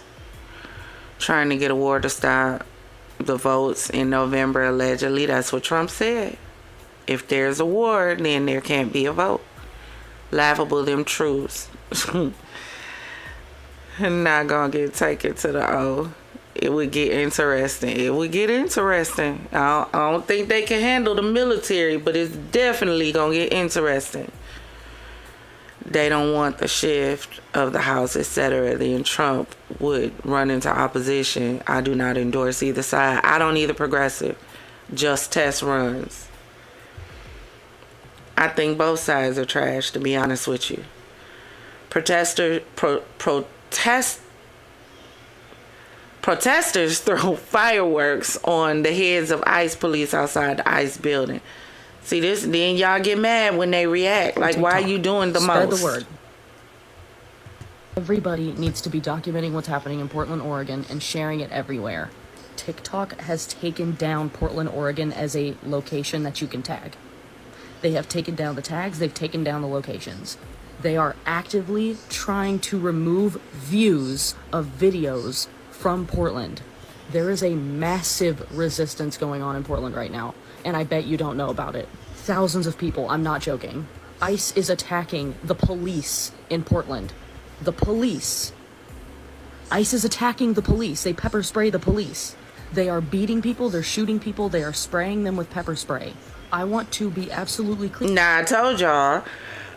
And I run by the police.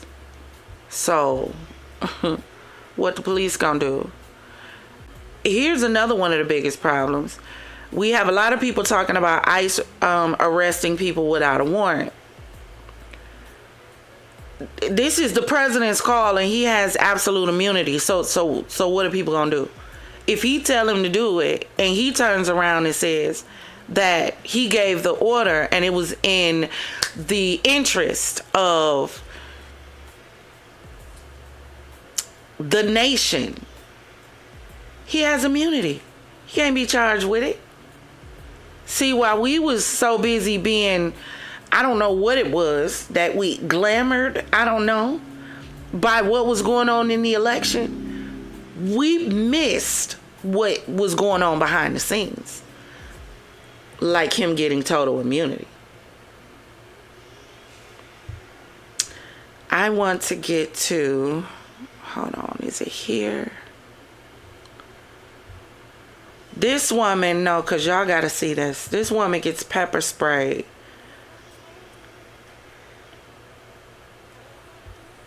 And it looks like... Oh, shit. I saw you last time. Line that they created. Oh, shit. I saw you last time. That looked like an aerosol can.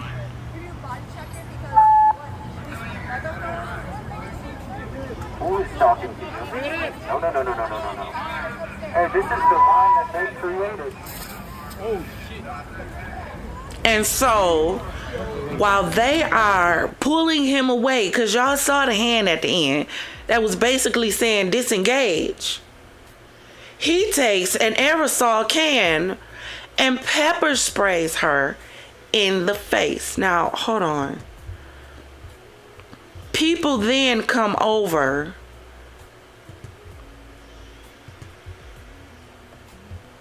to try to help her. The two of them.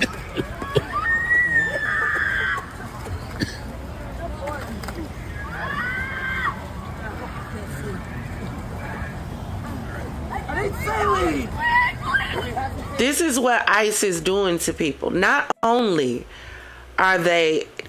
Let one of y'all walk up to somebody and pepper spray them, is all I'm saying. I want y'all to do the stuff that ICE is doing and see how it go for y'all. But they have a different kind of protection. Hold on, because I wanted y'all to see these comments too. Hold on.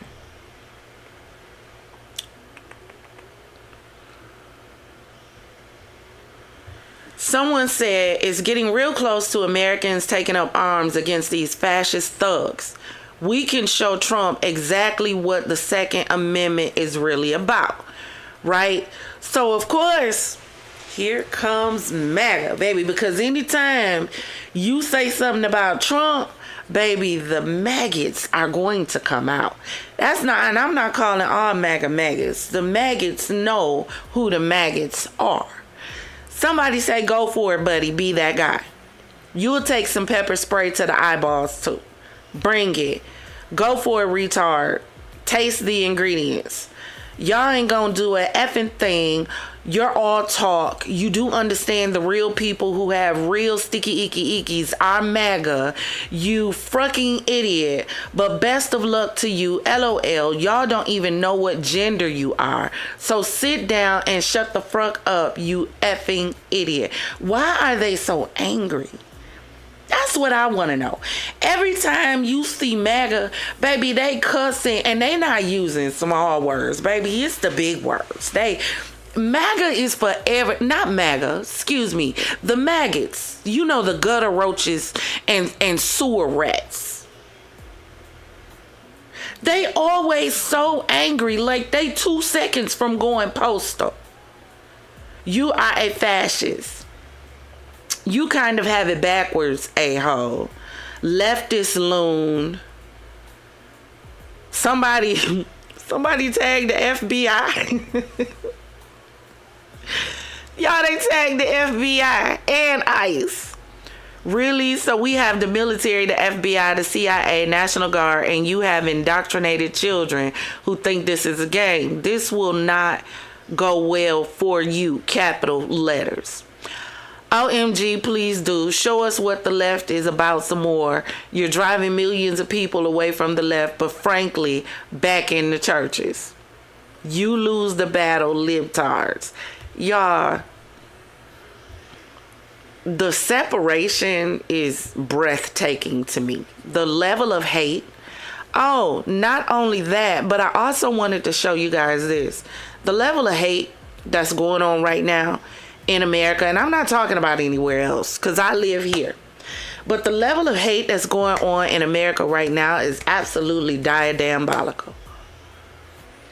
The crazy thing is, everybody is talking about, we're Christians, we go to church, we love the Lord, this is the Bible Belt, we serve God. What God? I keep telling y'all, y'all need to start asking these people, what God do you serve?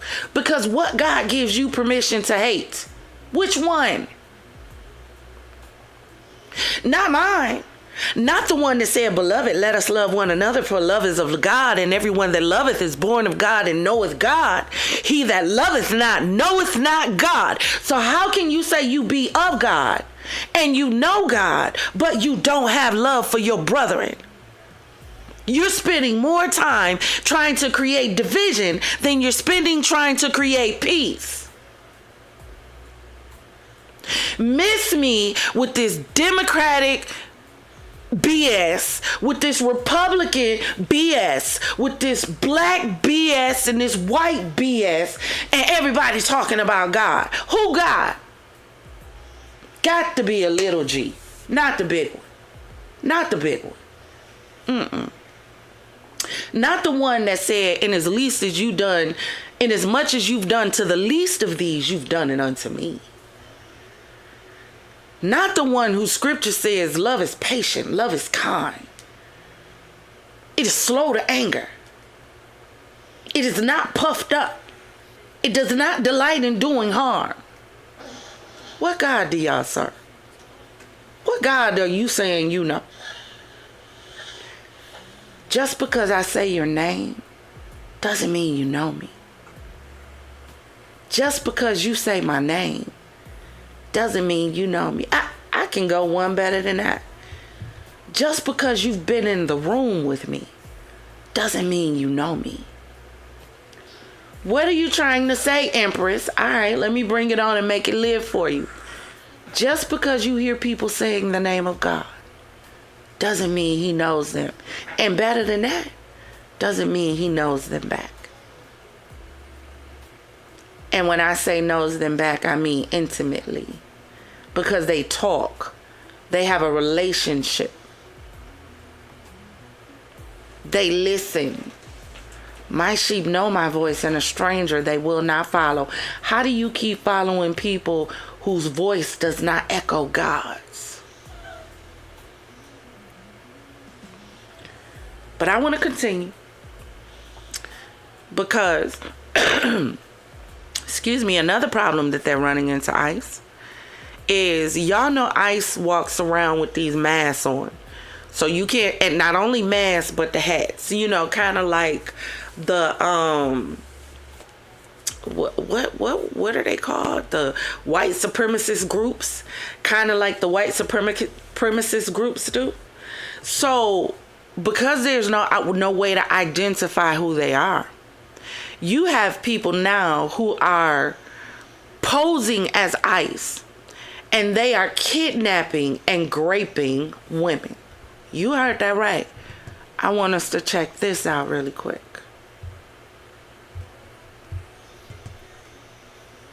Men are posing as ICE officers to assault and rape Latinas. Here's what we know. In Brooklyn, a man told a 51-year-old Latina woman he was an ICE agent. He led her to a stairwell, tried to rape her, beat her, and stole her phone and purse. In North Carolina, a man pretended to be an ICE agent and threatened to deport a woman if she didn't have sex with him. Please stay safe. Try to travel in groups when you can and carry legal self-defense tools like pepper spray, bear mace, or a personal alarm. But always check your state's laws to make sure what you're legally allowed to carry, since this varies by state. However, beware. Using force against a real officer, even in self-defense, can carry serious legal consequences. This is exactly why clear identification matters, and why agents who refuse to identify themselves pose serious risks. Across the country, masked men in plain clothes are pulling people into unmarked cars with no names, no badges, and no accountability. In response, California Senator Sasha Renee Perez introduced the No Vigilantes Act, requiring anyone doing enforcement to show a name, badge, or ID, or face investigation by local police. At the federal level, Representative Adriano Espaillat introduced the No Secret Police Act, which would ban face coverings for any officer interacting with the public. California has the chance to lead, but only if we show up. If you live in the state, call your representatives and demand a yes vote. If you live elsewhere, push your lawmakers to introduce similar protections. Everyone deserves to know who's enforcing the law. Make sure to follow us for more updates. So y'all saw that, right? So now I want to pull up this article for you.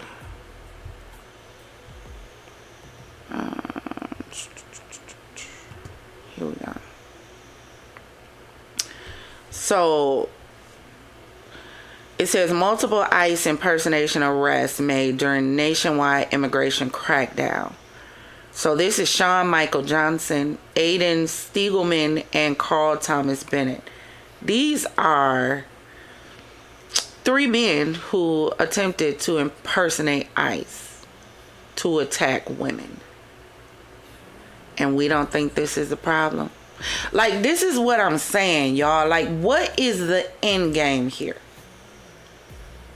What are we trying to accomplish? We gonna keep going till there's no immigrants here? Isn't Melania an immigrant? I don't know. Asking for a friend. Not for me, but I'm asking for a friend. Now, drop in the comments and let me know what y'all think about this whole situation. I want to show y'all this. One of Trump's advice. Hold on. Do I want to get into that yet?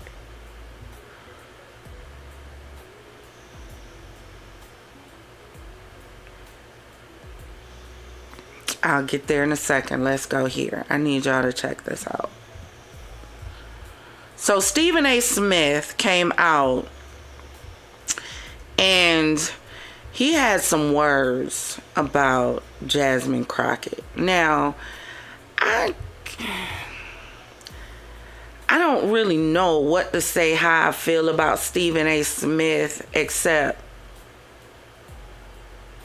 yeah, I don't really know quite what to say about how I feel about him. But I need y'all to listen to this, and then we'll talk about it when we're done. How Jasmine Crockett chooses to express herself, I'm like, is that going to help your district in Texas? Aren't you there to find a way to get stuff done as opposed to just being an impediment to what Trump wants? How much work goes into that? I'm just going to go off about Trump, cuss him out every chance I get, say the most derogatory, incendiary things imaginable, and that's my day's work. That ain't work. Did you tell Trump that?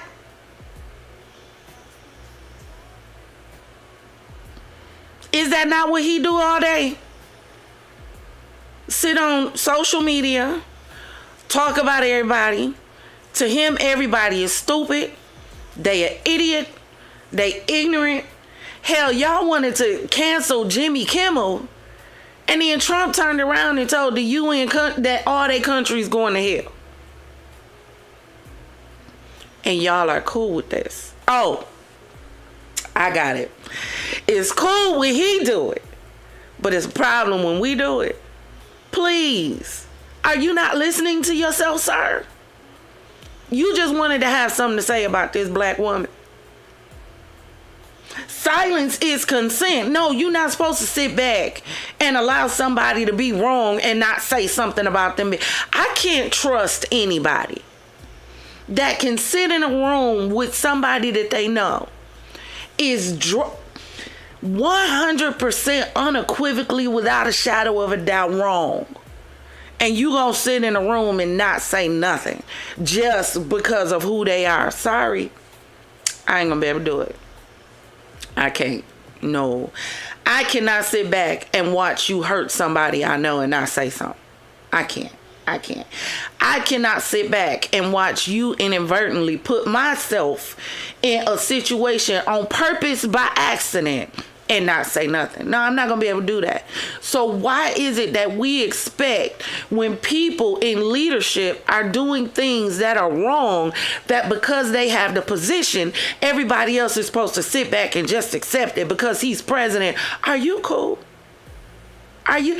This is why I really don't know what to say about Stephen A. Smith. Not because I don't know what to say, but because I don't want to say something wrong. I am streaming on Twitch and I don't know the rules, and you got to be a little careful on YouTube.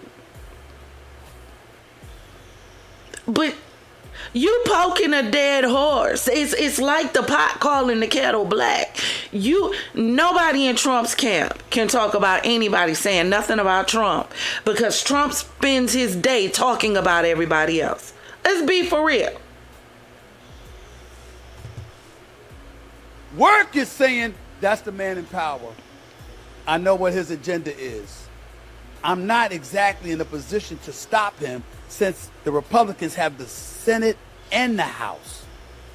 But maybe if I'm willing to work with this man, I might get something out of it for my constituency.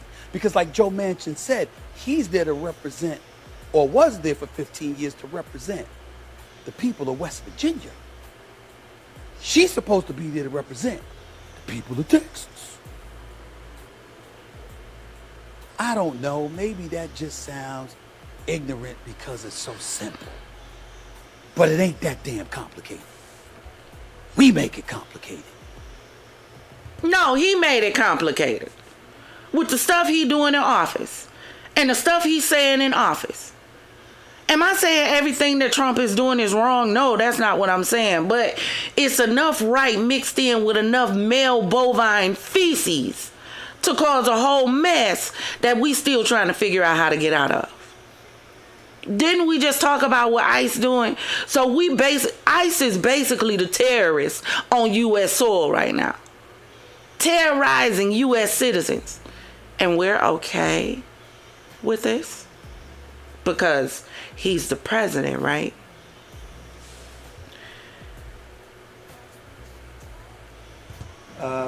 But I also did a cognitive exam, which is always very risky, because if I didn't do well, you'd be the first to be blaring it. And I had a perfect score, and one of the doctors said he's almost never seen a perfect score. I had a perfect score. I got the highest score, and that made me feel good. When they asked, would I like to do one, I said, yeah. I said, did Obama do it? No. Did Bush do it? No. Did Biden do it? I definitely did. Biden wouldn't have gotten the first 3 questions right. No, Biden didn't do it. See what I mean? But we okay with that? We okay with that? But can't nobody say nothing about Trump, right? But we okay with that. He able to degrade everybody that he put in his mouth, except individuals who blindly follow what he say.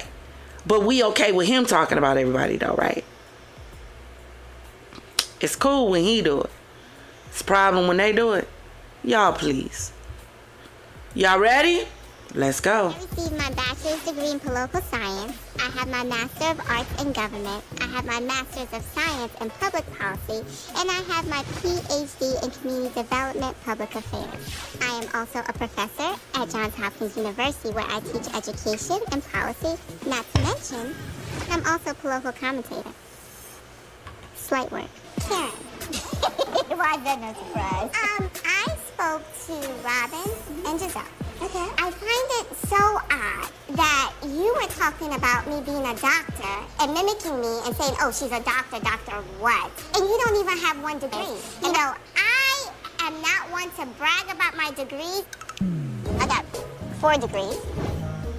And I have 4 degrees. I don't need your resume. Oh, Lord. I have 4 degrees! I'm not stupid! I have 4 degrees!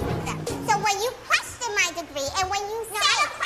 you said... No, I didn't mimic you. Let me show you what I did so we can do it. Candace and I were having a heated moment. We were disagreeing. It was a painful moment. You came down and you interjected. But as you slithered down the steps, I saw a turn. But this is how you look to me. That's my eyes. That's fine. Okay. Okay. Then what? Your issue is not with me. Your issue is with yourself. Because every 10 seconds you put your foot in your mouth. This is not Zen Way. Oh, Zen Way has time today. So, now we getting ready to get into this situation with Wendy Osefo and her husband. So y'all listen. I was going to talk about something else. Actually, I was just going to focus on the mama with her 4 children. Then this popped up and I said, oh, not Wendy. Not Miss I got 4 degrees. Not put some respect on my name. Not I'm a commentator. Not Miss Dignified. Not Miss Dignified caught up in fraud charges. Come on, Wendy. You supposed to be putting on for your city, baby. You supposed to be putting on for your country. You supposed to be showing the people a different side of Nigeria. Don't most of the people think Nigerians are scammers anyway? No tea, no shade. I'm not saying they are. However, we've already discussed the conversion rate of the US dollar to the Nigerian naira. And the fact that it's, what, $1,500 to $1? So one of our US dollars is $1,500 of theirs. We've had this conversation. If you have not watched Real Housewives of Potomac, which is the show that Wendy came from, let me tell you who Wendy Osefo is. Her full name is Dr. Wendy Osefo Ni Ozuzu. So that means her maiden name is Ozuzu. She's Nigerian American. She's a political commentator, professor, entrepreneur, and reality TV personality. Excuse me. She rose to fame as a part of the Real Housewives of Potomac. Now, here's my issue with this show, right? When I first saw the Real Housewives of Potomac, I'm thinking this is going to be some ritzy, upper class women that's really going to show you like the classy side of, you know, what it looked like to have a little money and be black and live in, you know, like a ritzy spot, you know, like some good, wholesome TV. Yeah, that ain't what happened. No. I stopped watching Real Housewives of Potomac probably about 2 seasons ago because it got too messy. It became too much like Real Housewives of Atlanta. Baby, it wasn't no different. It became like Love and Hip Hop. It was no different. So she ended up coming on the show in season 5. Now, she was born in Nigeria, so that makes her an immigrant. You better be careful, Wendy, because Trump is on the warpath and you done just caught these charges, baby. So you and your husband better make sure y'all got y'all I's dotted and y'all T's crossed, because, you know, ICE running around like they a bunch of Rick Rosses. No, that ain't who I'm thinking of. Suge Knights. They running around like a bunch of Shugs. She was raised in Maryland with traditional Nigerian family. She's had a pride whole time in her Igbo heritage, often bringing African culture into her storylines and public persona. She earned 4 degrees. She has a bachelor's degree in political science at Temple University. She has a master's degree in government from Johns Hopkins. She has a master's of arts in political science at Rutgers University. And she has a PhD in public affairs and community development at Rutgers University, becoming the first black woman to earn a PhD from that program. And you go and do this. She taught as an assistant professor at Johns Hopkins University School of Education. Y'all, her parents gonna have a fit. Do you not know how traditional Nigerian parents feel about you tarnishing the family name? Didn't she talk about that on the show? And this what you turn around and do? To your doctorate? All your degrees that you spent the whole show bragging about. I digress. Let me continue. So she also worked as a political analyst and a commentator, appearing on CNN, MSNBC, and Fox News discussing policy, race, and social issues. So the girl got a resume. She served as a contributor to The Hill, The Griot, and BET News. Founded the 1954 Equity Project, a nonprofit promoting educational access for underrepresented students. That's what she should have been working on. Let me continue. So, let me see. Her tagline became, "This professor doesn't just grade on the curve, she sets the curve." She was famous for her strong personality on the show. She had some comebacks, baby. She could read. An unshakable emphasis on her education. I have 4 degrees, as y'all saw in the video. Notable feuds, Giselle Bryant. Now, Giselle is the ex-wife, ex-girlfriend, on again, off again replay of Jamal Harrison Bryant, the pastor. Yeah, this is his ex-wife and current mother of his children. And Mia Thornton, friendships and reconciliations with Karen Huger and Candace Dillard. Major storylines including launching her candle line, Anye, Home Essentials, balancing motherhood, and dealing with on-air rumors about her marriage.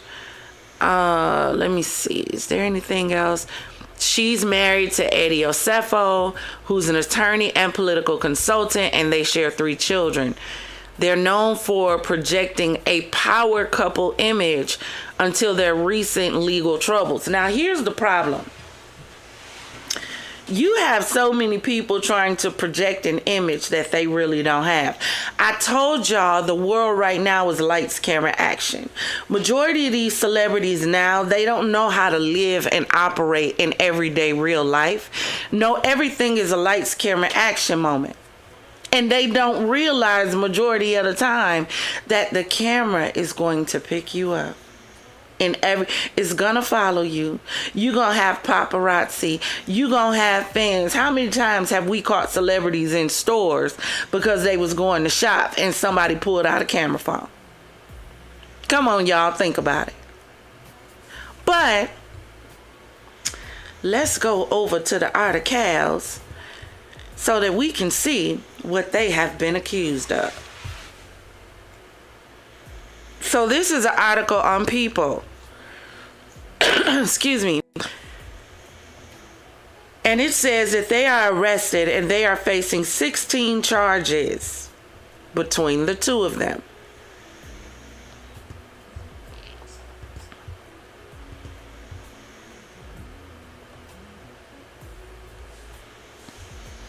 You gonna talk or you just gonna give words? I think it's just gonna give words, y'all.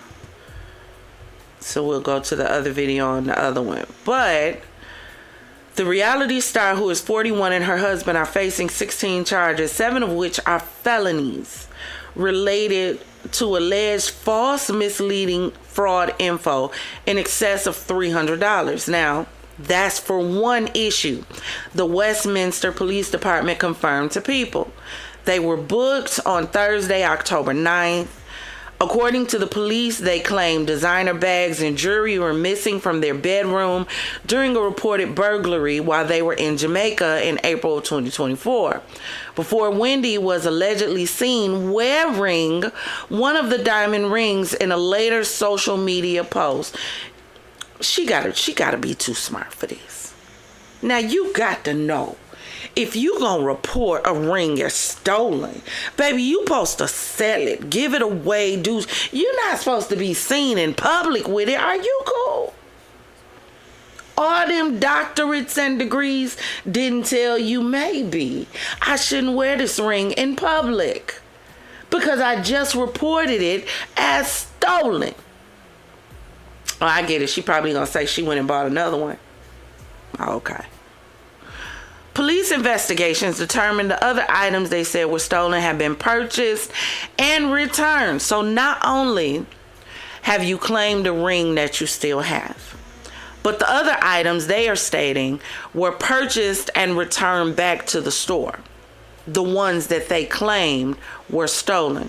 So in total, they claimed over $450,000 in personal property was lost via an insurance company. Let me see, because there was another article that went a little more in depth. So this one. And y'all, please make sure y'all go over to the Discord. All of this that y'all see, this is all in the Discord. It is. I come in here whenever I find a story that I want to cover, but I might want to bookmark it until I get ready to get into it. I come in here and drop it right in where you see it says telltales and tips. All of my stories I drop in here. If I have something that I feel like, you know what, I want to just use this as a fizz-worthy chaser, but I don't want to use it as a main story yet, then I have a tab over here called Fizz-Worthy Champagne Chasers, where I drop all of that stuff in. Y'all see? So make sure you come over here and support the Discord. Plus, y'all, we got forums in here and everything where I start discussions that y'all can comment. We can have conversations. We got Tap and Spill, which is an after show. If y'all want to go over there, want to show in, because, you know, we not tired yet, and just go in there and chop it up about the show, we do that in Top and Spill. And then Sip and Mingle, this might just be our, you know, happy hour. We might want to come together and just chop it up. Not talking about no show, celebrities, YouTube, Twitch, none of that. Just come in here and be regular people getting to know each other and having fun. So please make sure you come and support the Discord. I would greatly appreciate it.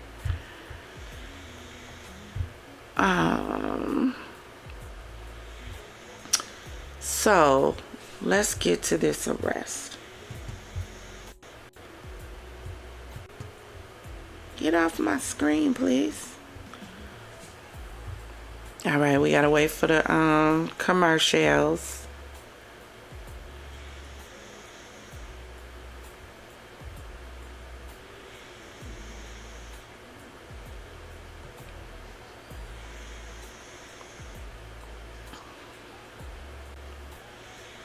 So while I'm waiting on this, let me read a little bit of this, y'all, to pass some time. So they both had a $50,000 bond after they were taken in custody. So right now, allegedly from what I've seen, they're both out and at home. Wendy was charged with insurance fraud. Hold on, this might, nope, another commercial.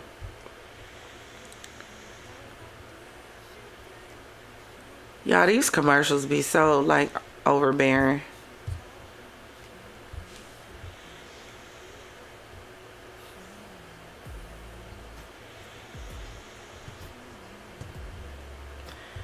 Can y'all hear that, or do I need to turn it up some? Please let me know. Oh, y'all can't even see it. Hold on.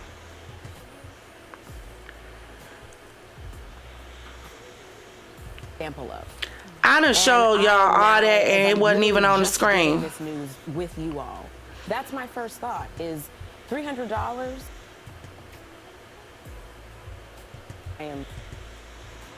So again, y'all, because it wasn't on the screen, I thought I had it open. This is the Discord. Just wanted to show it to you.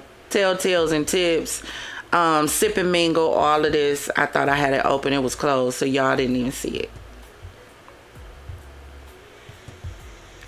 But this is Candace, which is one of her co-stars on Real Housewives of Potomac, y'all. And she's talking about this whole case and how she feels. I don't know how good Day DC is, so I don't want to play the whole thing. But Candace on the show, to me, was like a real pain in the butt. She really was. She was like the spoiled little princess that felt like she could do no wrong and could do whatever she wanted to do. So Wendy was charged with insurance fraud, conspiracy to commit insurance fraud, and false statements to a police officer. Look, y'all, why are they smiling in these mugshots? Please tell me. Who is happy and excited about going to jail? This happy. Y'all, we can't even make this stuff up. Can't make it up with these. Do y'all not realize these celebrities are falling like left and right, like flies? So she faces 16 charges, 7 felonies, for false misleading into fraud in excess of $300, 8 for misdemeanor on false misleading info fraud in excess of $300, and a misdemeanor charge of a false statement to an officer per the sheriff's office. So her husband is facing 18 charges, 9 for felony false misleading into fraud in excess of $300, 8 for misdemeanor on false mislead info fraud in excess of $300, and a misdemeanor charge for allegedly making a false statement to an officer. And again, it says they stem from a burglary. So what I'm confused on, and what I'm going to have to look at a little more, is why they were charged with these charges that say in excess of $300, making it seem like it was a small charge. But then they claim $450,000 in total loss.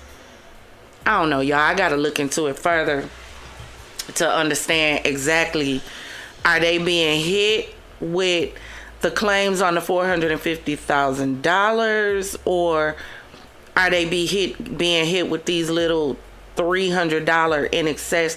It don't make sense, because $50,000 bond, y'all, let that have been one of us. Please let that have been me, going through what I was going through and deciding, you know what, I know how to fix it. I'm just gonna fraud the system. I done figured out a way to get over. Baby, they would have put me under the jail, beneath it, under the soil that the jail is built upon, should I have been buried under.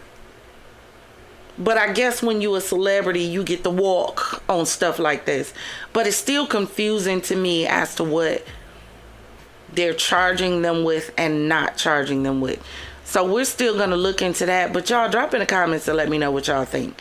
At some point, these celebrities got to stop trying to live above their means. We've already seen in the most recent years that majority of these celebrities really don't have the money they say they do.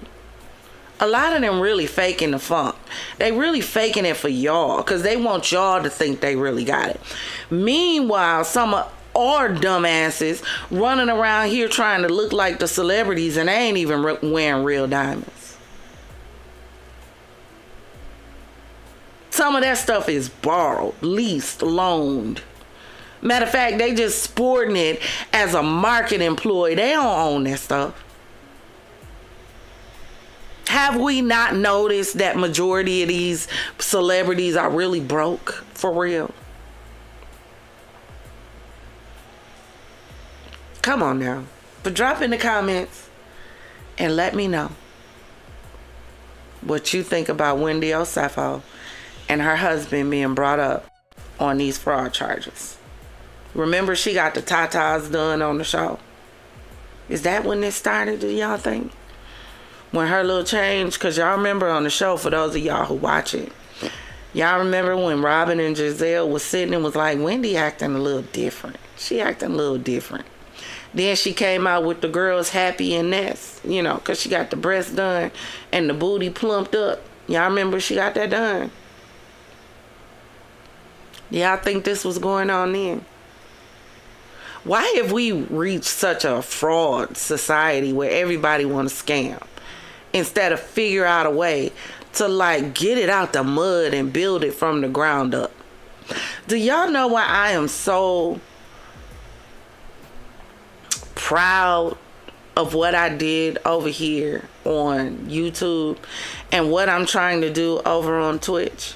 Is because I built it from the ground up. I've never paid for a view. I've never paid for a subscriber. Never.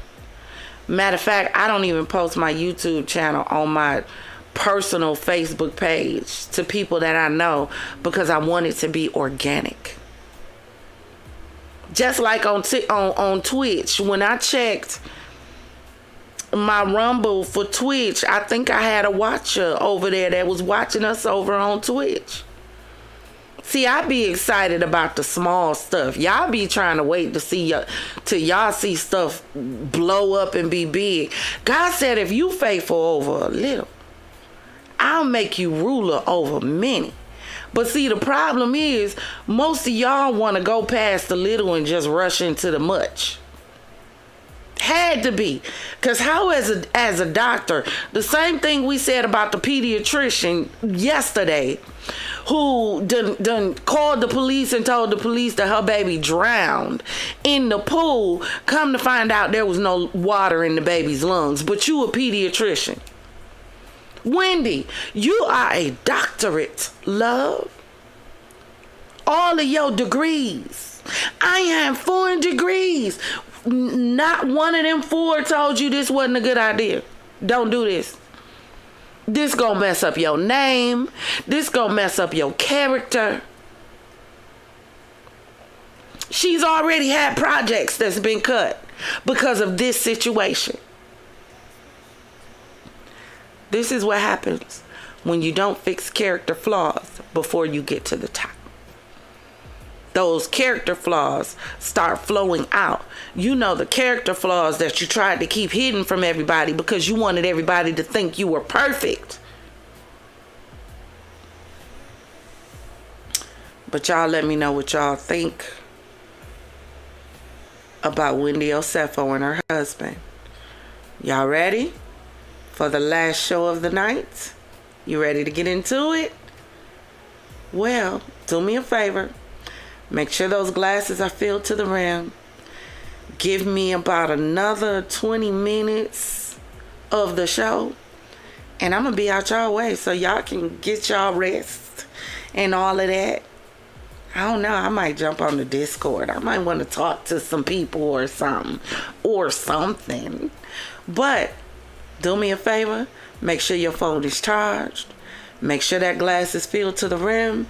We're going to take a quick little breakio in between here, and we're gonna be back in just a second for part 2 of our show tonight, or part 4. Y'all, we done had a full night.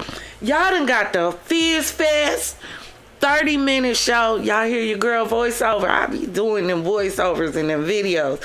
Told y'all, not only did y'all get that, y'all done got some fish chasers. We done talked about AI. Just plethora of stories, and we not done yet. So we'll be back in like 2 and 2. Make sure you hit that like button. Make sure you hit that subscribe button. If you want to support the channel, the Cash App is in the description. You can become a member. The members do have their members only Discord area that's specifically for nobody but members, where I actually put my entire show and what I'm gonna do in the Discord for my members only. And you can also hit the Cash App if you want to. Hey, no pressure, no tea. I ain't never came on here and did one of them. But if you want to support, you absolutely can. If not, your like and view and comment, all of that is more than enough. All right? We'll be right back.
Here I come.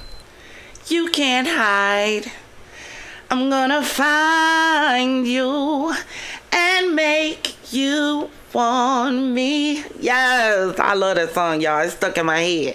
Please, please, please like. Y'all, I keep forgetting about the hype button. Thank you, Niecy. See, my mods be really on it.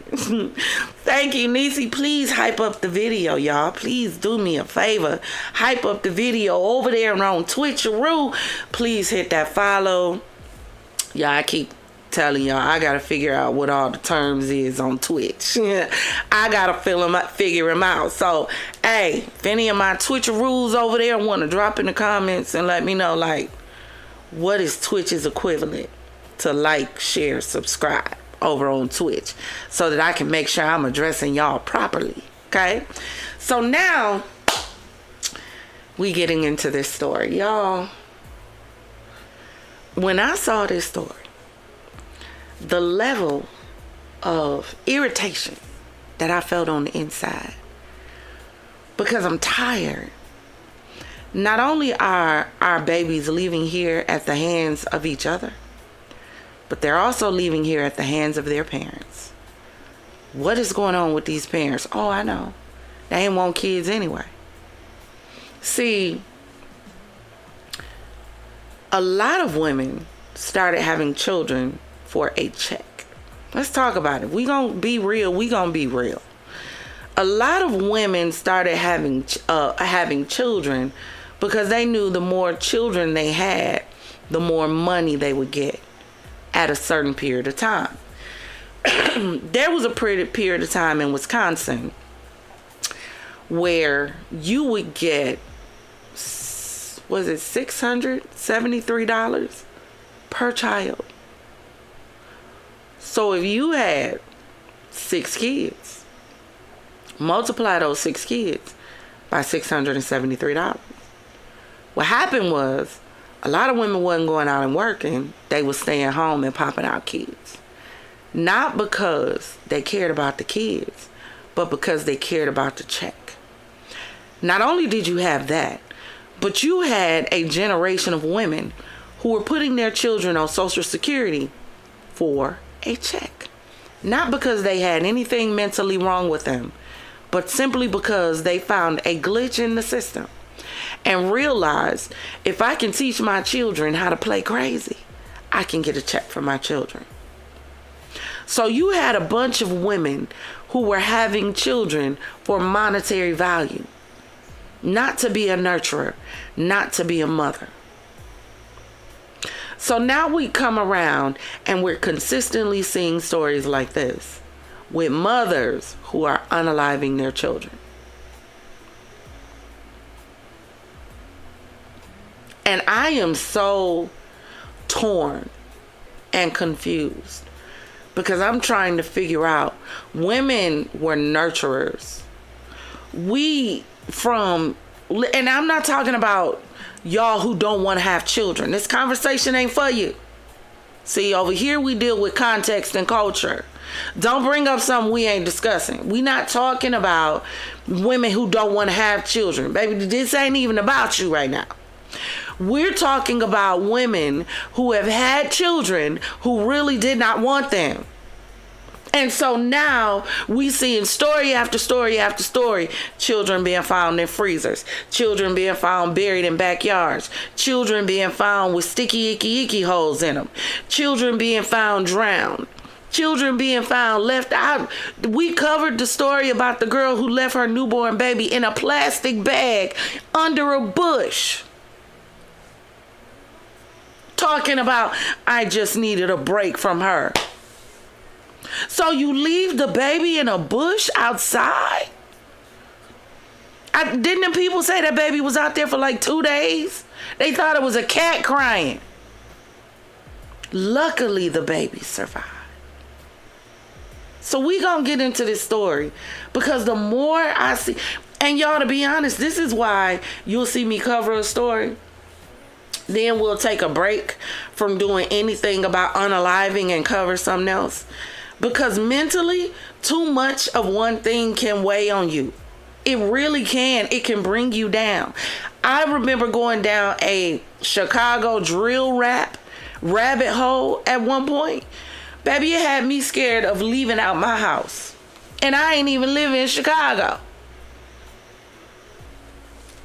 So sometimes you gotta pull away. Because the more you see it is, the more it makes you look at parents with their children like, everybody needs to call somebody. Not CPS, because CPS ain't doing no better with these babies.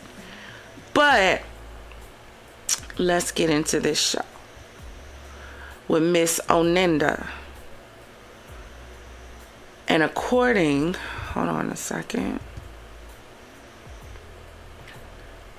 to the reports, she allegedly icky all 4 of her children. 2 of them were unalived.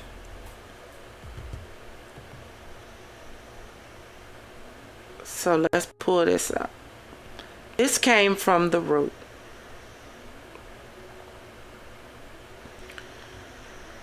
And apparently this young lady was actually on paternity court before because she was seeking a DNA test for her son. Oninda Romelus tried to find her then 18-month-old son, her then 18-month-old's dad on Lauren Lake's paternity court. She's now facing unaliving charges. Some mothers have gone on national television for a DNA test to identify the biological fathers of their children, but one guest from a 2013 episode of Lauren Lake's paternity court is now accused of doing the unthinkable to the son at the center of the case. So basically what they are saying is allegedly the little boy that she went on paternity court to get tested is the same young man that was unalived. So the mother is facing charges in a gut-wrenching case years after that episode. Yeah, I get so sick of these pop-ups. It was early Saturday, October 4th, when her, and according to them, they're saying she's a mother of 5. Now, we're going to get into that because they're saying there's a 17-year-old potentially missing. So now I have questions as to whether or not the 17-year-old is okay. Because he had to hear about what happened to his siblings. So if he was out there somewhere, you would think he would come forward. Now, as of today, because I've spent so much time putting the show together with the information that I had, so I haven't been able to check to see if anybody else has come out. But as far as I last checked, the 17-year-old was still missing. So this is saying black mother of 5 called 911 to tell the police to meet her at the gas station about 40 minutes from Houston. When police arrived, they made a gruesome discovery. She has shot her icky her 4 children inside the car. 2 of her children, her 8-year-old and 9-year-old girls, survived their injuries. They're in stable condition after they were taken to the hospital. But her 3-year-old daughter and 13-year-old son, whom she appeared on paternity court with, were declared unalive at the scene. Sad. Babies' lives ain't even started yet. Ain't even started. You gotta think about the fact that these babies' last vision was of their mom pointing a sticky icky at them and pulling the trigger. Can you even imagine?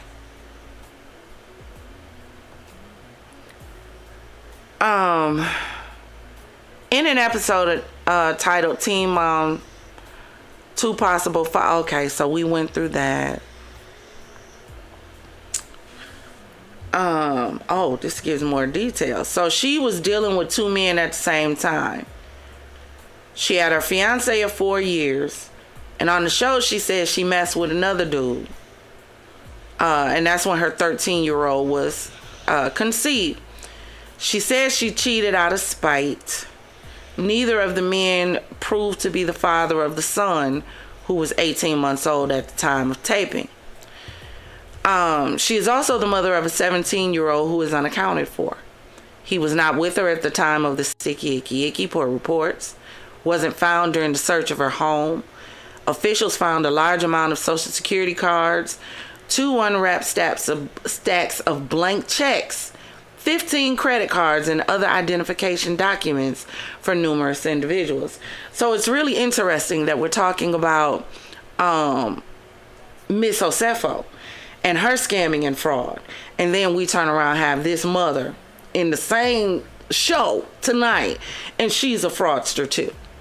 So what I want to do is I want to go, because I did find her social media accounts. So hold on one second. And we're definitely going to be keeping up with this story.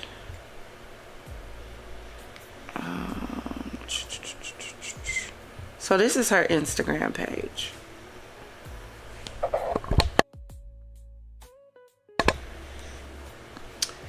It is Mofo Haiti, in case you want to go see for yourself. And all of her pictures, as you see, she just about doesn't have on any clothes. One thing that you don't see in any of these pictures is her children. As a mother, I'm talking about mothers again. There's a difference between incubators and mothers. Y'all see the pictures. It's all about the body. I wonder, when are we, as women, I ain't just talking about black women, because white women do it too. Cream team, caramel macchiato, hazelnuts, whatever your flavor. When are we going to get to a place where you have more to offer and show than your body? When? If the only thing, fellas, I gotta blame y'all for this. I really do. Fellas, I gotta blame y'all for this, because I'm feeling like if y'all wouldn't make it seem like that's all y'all care about, maybe these women would start caring about and showing something more.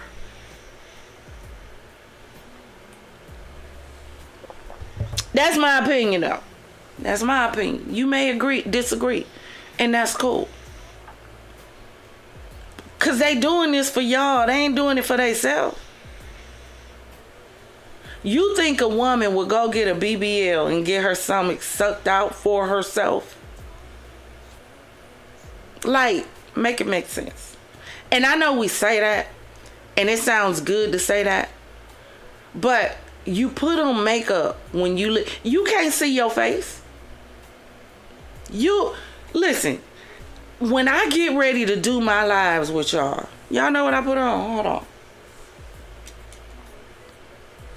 Unless I feel like getting real glammed up, which I don't do that often no more. You know, once you reach past a certain age, baby, you ain't got nothing to prove. You gonna take me how you get me, or you not gonna take me at all. Dang it, did I drop it? Because it's black, y'all. It's blended in with my lip gloss and my eyeliner, because I don't have lashes for real. And as y'all see, I really don't have brows like that. So if I decide to fill them in, I'll fill them in. If not, hey, what you see is what you get, baby. That's what it is. But I put on eyeliner and some lip stuff because I'm coming on for y'all. If it was just me, why would I need all this? Why would I need to get a BBL for me? Why would I need to get my breasts done for me? Come on, y'all. Somebody make it make sense. Because we say this because it sounds good and it makes us feel good to say it. But at the end of the day, everything that you do physically to yourself is generally because of how you want to present yourself to the world when you go out. It's not about you. It's about them.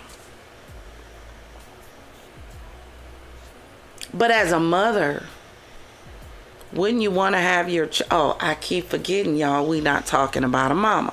So let's go to her Facebook. Oh, I'm sorry, before we get there, as y'all see, she's trying to be a Instagram model, I guess, but she's also wants to be a rapper. Drawn line had all you niggas ready. Eastside hoes got the city gone wild. Fuck y'all niggas, we don't want y'all style or y'all swag. We don't want y'all bad. Scamming money got us lit, that's why the west side mad. Zone 6, let's And you know what? Look at the comments. Fire, fire, fire, fire, fire. Look, they even got Michelle Obama here. Just come on. Y'all get excited and turned on by anything. Somebody could come out with Sam I Am, green eggs and ham, turn it into a rap song, and y'all gonna be, that's fire. They ain't saying nothing. Ain't saying. See, I blame Luke. I do. Luke started this. Luke started this foolishness where you ain't got to say nothing. All you just got to do is have a nice beat. Because Doodle Brown, we didn't know what he was talking about. Don't stop, get it. We know what Doodle Brown meant, but it sounded good. And when it came, put it on now. Put it on in the club and watch the club go up. Put it on in a house party. Put it on in the after set. No matter where you turn it on at, baby, it's going up. But this is her Instagram. I also found that she has another Instagram.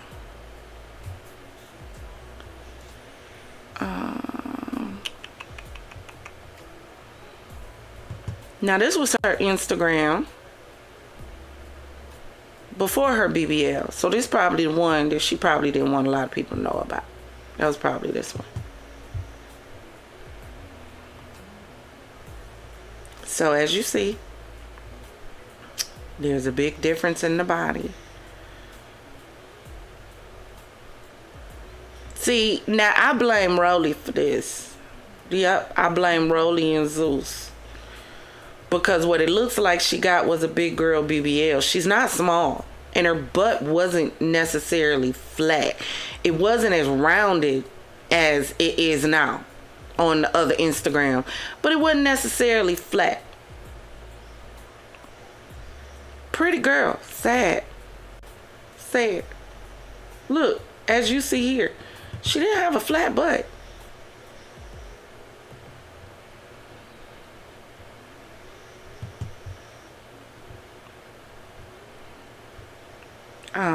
All of these, again, as you see, no children.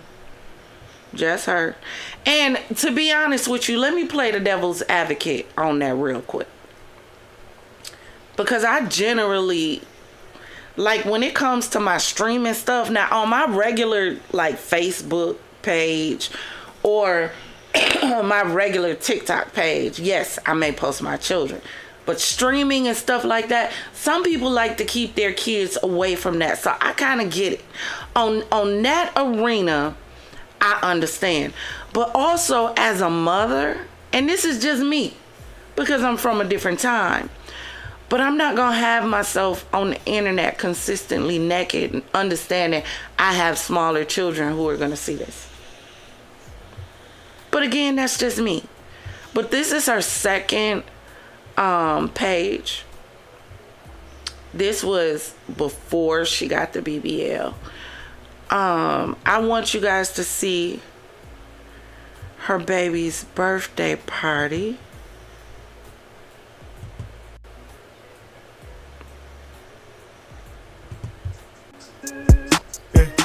Oh yeah. I'm gonna turn the music on and off. Y'all know how they are about music. I don't know how Twitch do, but YouTube trip. My little shit, fine shit. Look at her. So precious. Now mind you, this is the baby that was unalived. Just Barely got a chance to start a life. I also want to show y'all, because I ran across this. I was trying to find her Facebook page. And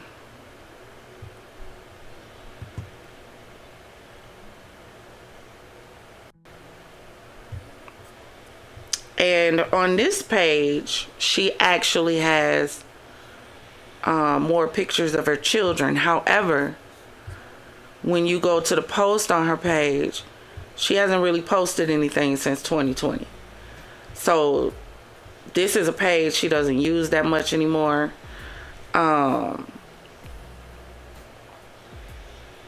As you see, post BBL, you know, show off the body.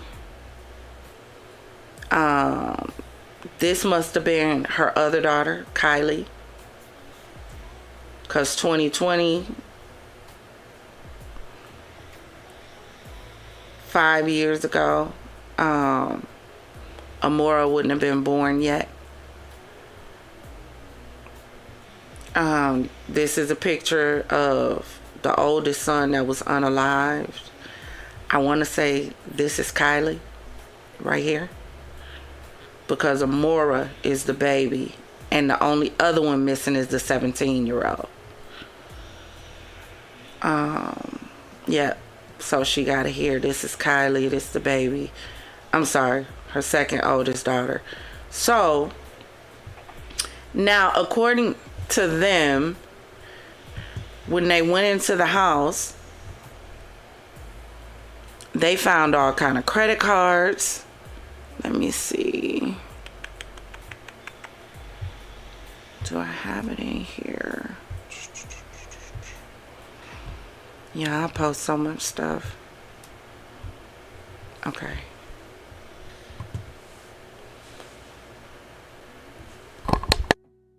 So according to KHOU 11, search warrant shows investigators found evidence of identity theft at the home of mother accused of shooting 4 children. Let me scroll like this. Is this gonna let me play? Yep. Ready for your best night's sleep? Right now, save 40% on the entire Quantum Sleep collection. Gotta let them get their money, y'all. Exclusively at Texas Mattress Makers. Come see what the best night's sleep. But first, breaking right now, we now know what investigators seized from the home of Oninda Romelus, the mother charged with shooting her 4 children, killing 2 of them. KHOU 11 investigates obtained the search warrant, which reveals evidence of a criminal identity theft operation. Investigative reporter Jeremy Rogowski joins us with details on this latest development. Jeremy. Ron and Sherman, after investigators found Romelus and her 4 children at a gas station in Brazoria County early Saturday morning, they initially thought there might be a 5th child unaccounted for. So they searched her home in Porter, Montgomery County, more than an hour north. Searching this home in Porter Saturday, Montgomery and Brazoria County Sheriff's detectives found evidence of criminal activity unrelated to the child shootings. They seized dozens of Social Security cards, credit cards, and identification cards. Some identification cards had photographs of Oninda Romelus with names of different individuals, the search warrant affidavit says. The counterfeit identification documents were in various states of manufacture, bearing different names, states, and photographs. The search warrant also shows they seized this Tesla in the driveway to analyze its onboard video surveillance system. And investigators reviewed a neighbor's security camera, which captured the mother's vehicle leaving Porter about 2:39 Saturday morning. We need multiple ambulances. They say Romelus called 911 about 2 hours later from this Brazoria County gas station, where they found her 4 kids with gunshot wounds, 2 of them dead. Now, in court documents, Romelus allegedly told investigators that she didn't call 911, that in fact she called, quote, the devil. And when asked why she called, Romelus allegedly answered, instead of them doing it to me, I'm going to do it to them, kill them all. As for that initial belief there was a 5th child, a source tells me that turned out not to be the case. Ron? All right, thank you so much. Okay, so there's either allegedly a fifth child or allegedly a not. Some places are saying there's a fifth child, some places are saying there's not. Y'all listen. At the end of the day, I keep telling y'all, and I'm going to keep saying it. We're in a season where we're calling everything mental health. Some stuff we gotta just call what it is. Demonic. The Bible says we wrestle not against flesh and blood, but against principality, against powers, against spiritual wickedness in high places. This is what it tells us. For a mother, because I did, and we're probably going to get into it some more. I won't say tomorrow, because if we go on tomorrow, we need to take a break and do something fun. So, discuss something else. So I'm going to find something else for tomorrow. Even if we just do a talk and do music. Because we were supposed to do that on, what was it, Sunday or Monday? But what had happened was, all of this happened this week. And I had to get it out. But, y'all listen. Let me get me back up here.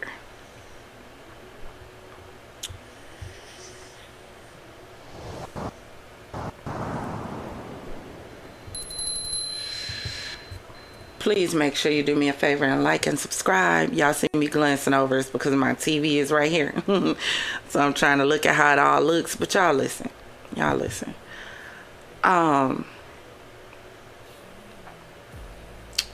At some point, we have to really start opening our eyes and paying attention to people. You know, one of the reasons why I like watching Investigation Discovery, because it teaches you to pay attention to people. Not only does it teach you to pay attention to people, but it also teaches you to pay attention to behaviors. It teaches you to pay attention to actions. It teaches you to pay attention to the way people move. A lot of times, these people got dark stuff going on the inside. But because she was so turned up, you know, got her body done, you know, she the turn up party girl.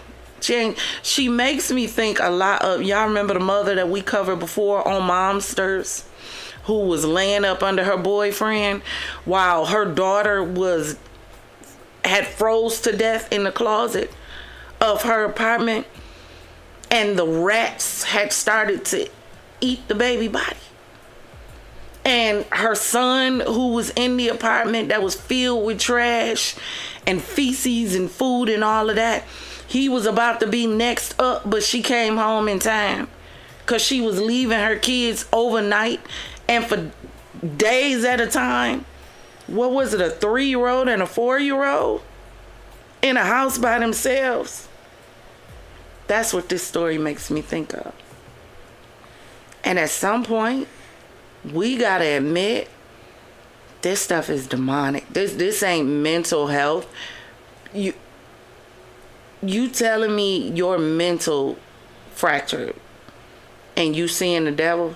You called 911, but you thought you called Satan? You're sending your children to be with Satan? And y'all think that's mental health? We are in trouble. If y'all have not figured out by now, and right now what we have going on is we have the spiritual realm impeding on the natural realm. And the reason why the spiritual realm is impeding on the natural realm is, number one, time is winding up. If you believe the Bible, then you got to believe that. If you say you believe God, then you got to believe his word. And in his word, it lets you know that time is winding up. But number two, because y'all out here mixing and mingling and playing in stuff that y'all ain't got no business playing in. Y'all playing with Ouija boards. You playing with love spells. We did the video on the love spells. Y'all out here trying to be baby witches and warlocks, and you're tampering in realms you know nothing about. So you're conjuring this stuff up and you're releasing it. Where do you think it's going after it's done with you? You think it is going back to where you called it from? Or have you now just released it and freed it upon this world to wreak havoc in any way, shape, form, or fashion it feels necessary? You shouldn't play with spiritual things if you don't know nothing about spiritual things. And if you know something about spiritual things, then you got to start paying attention to spiritual things. This is spiritual. I don't know what she had going on. I don't know if this was a struggle she had before this point. I don't know if maybe she had that little chip in her brain that I keep talking about. I think somehow people getting implanted that at some point they just snap and flip. Because how are you telling me out the blue? She got people online saying, I've always seen her with her kids and da da da da da da. Ooh.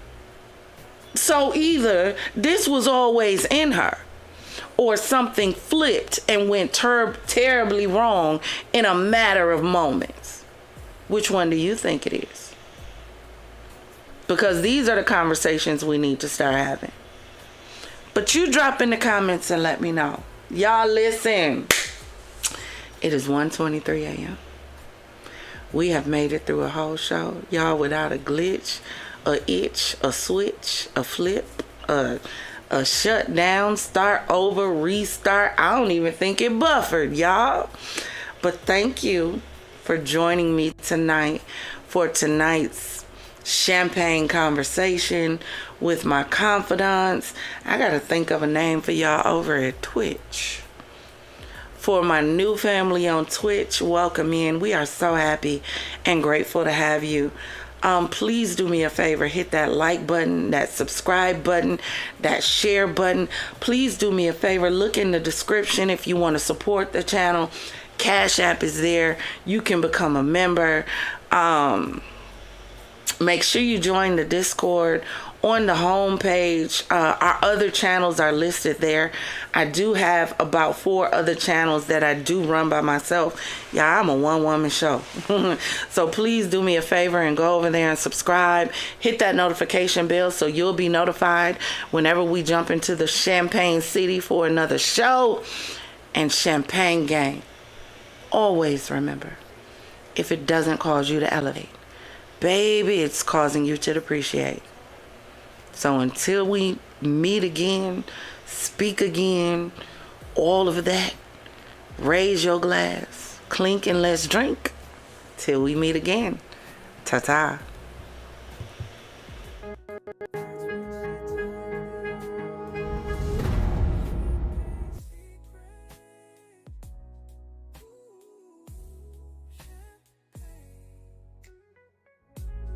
That's when she told me champagne secret.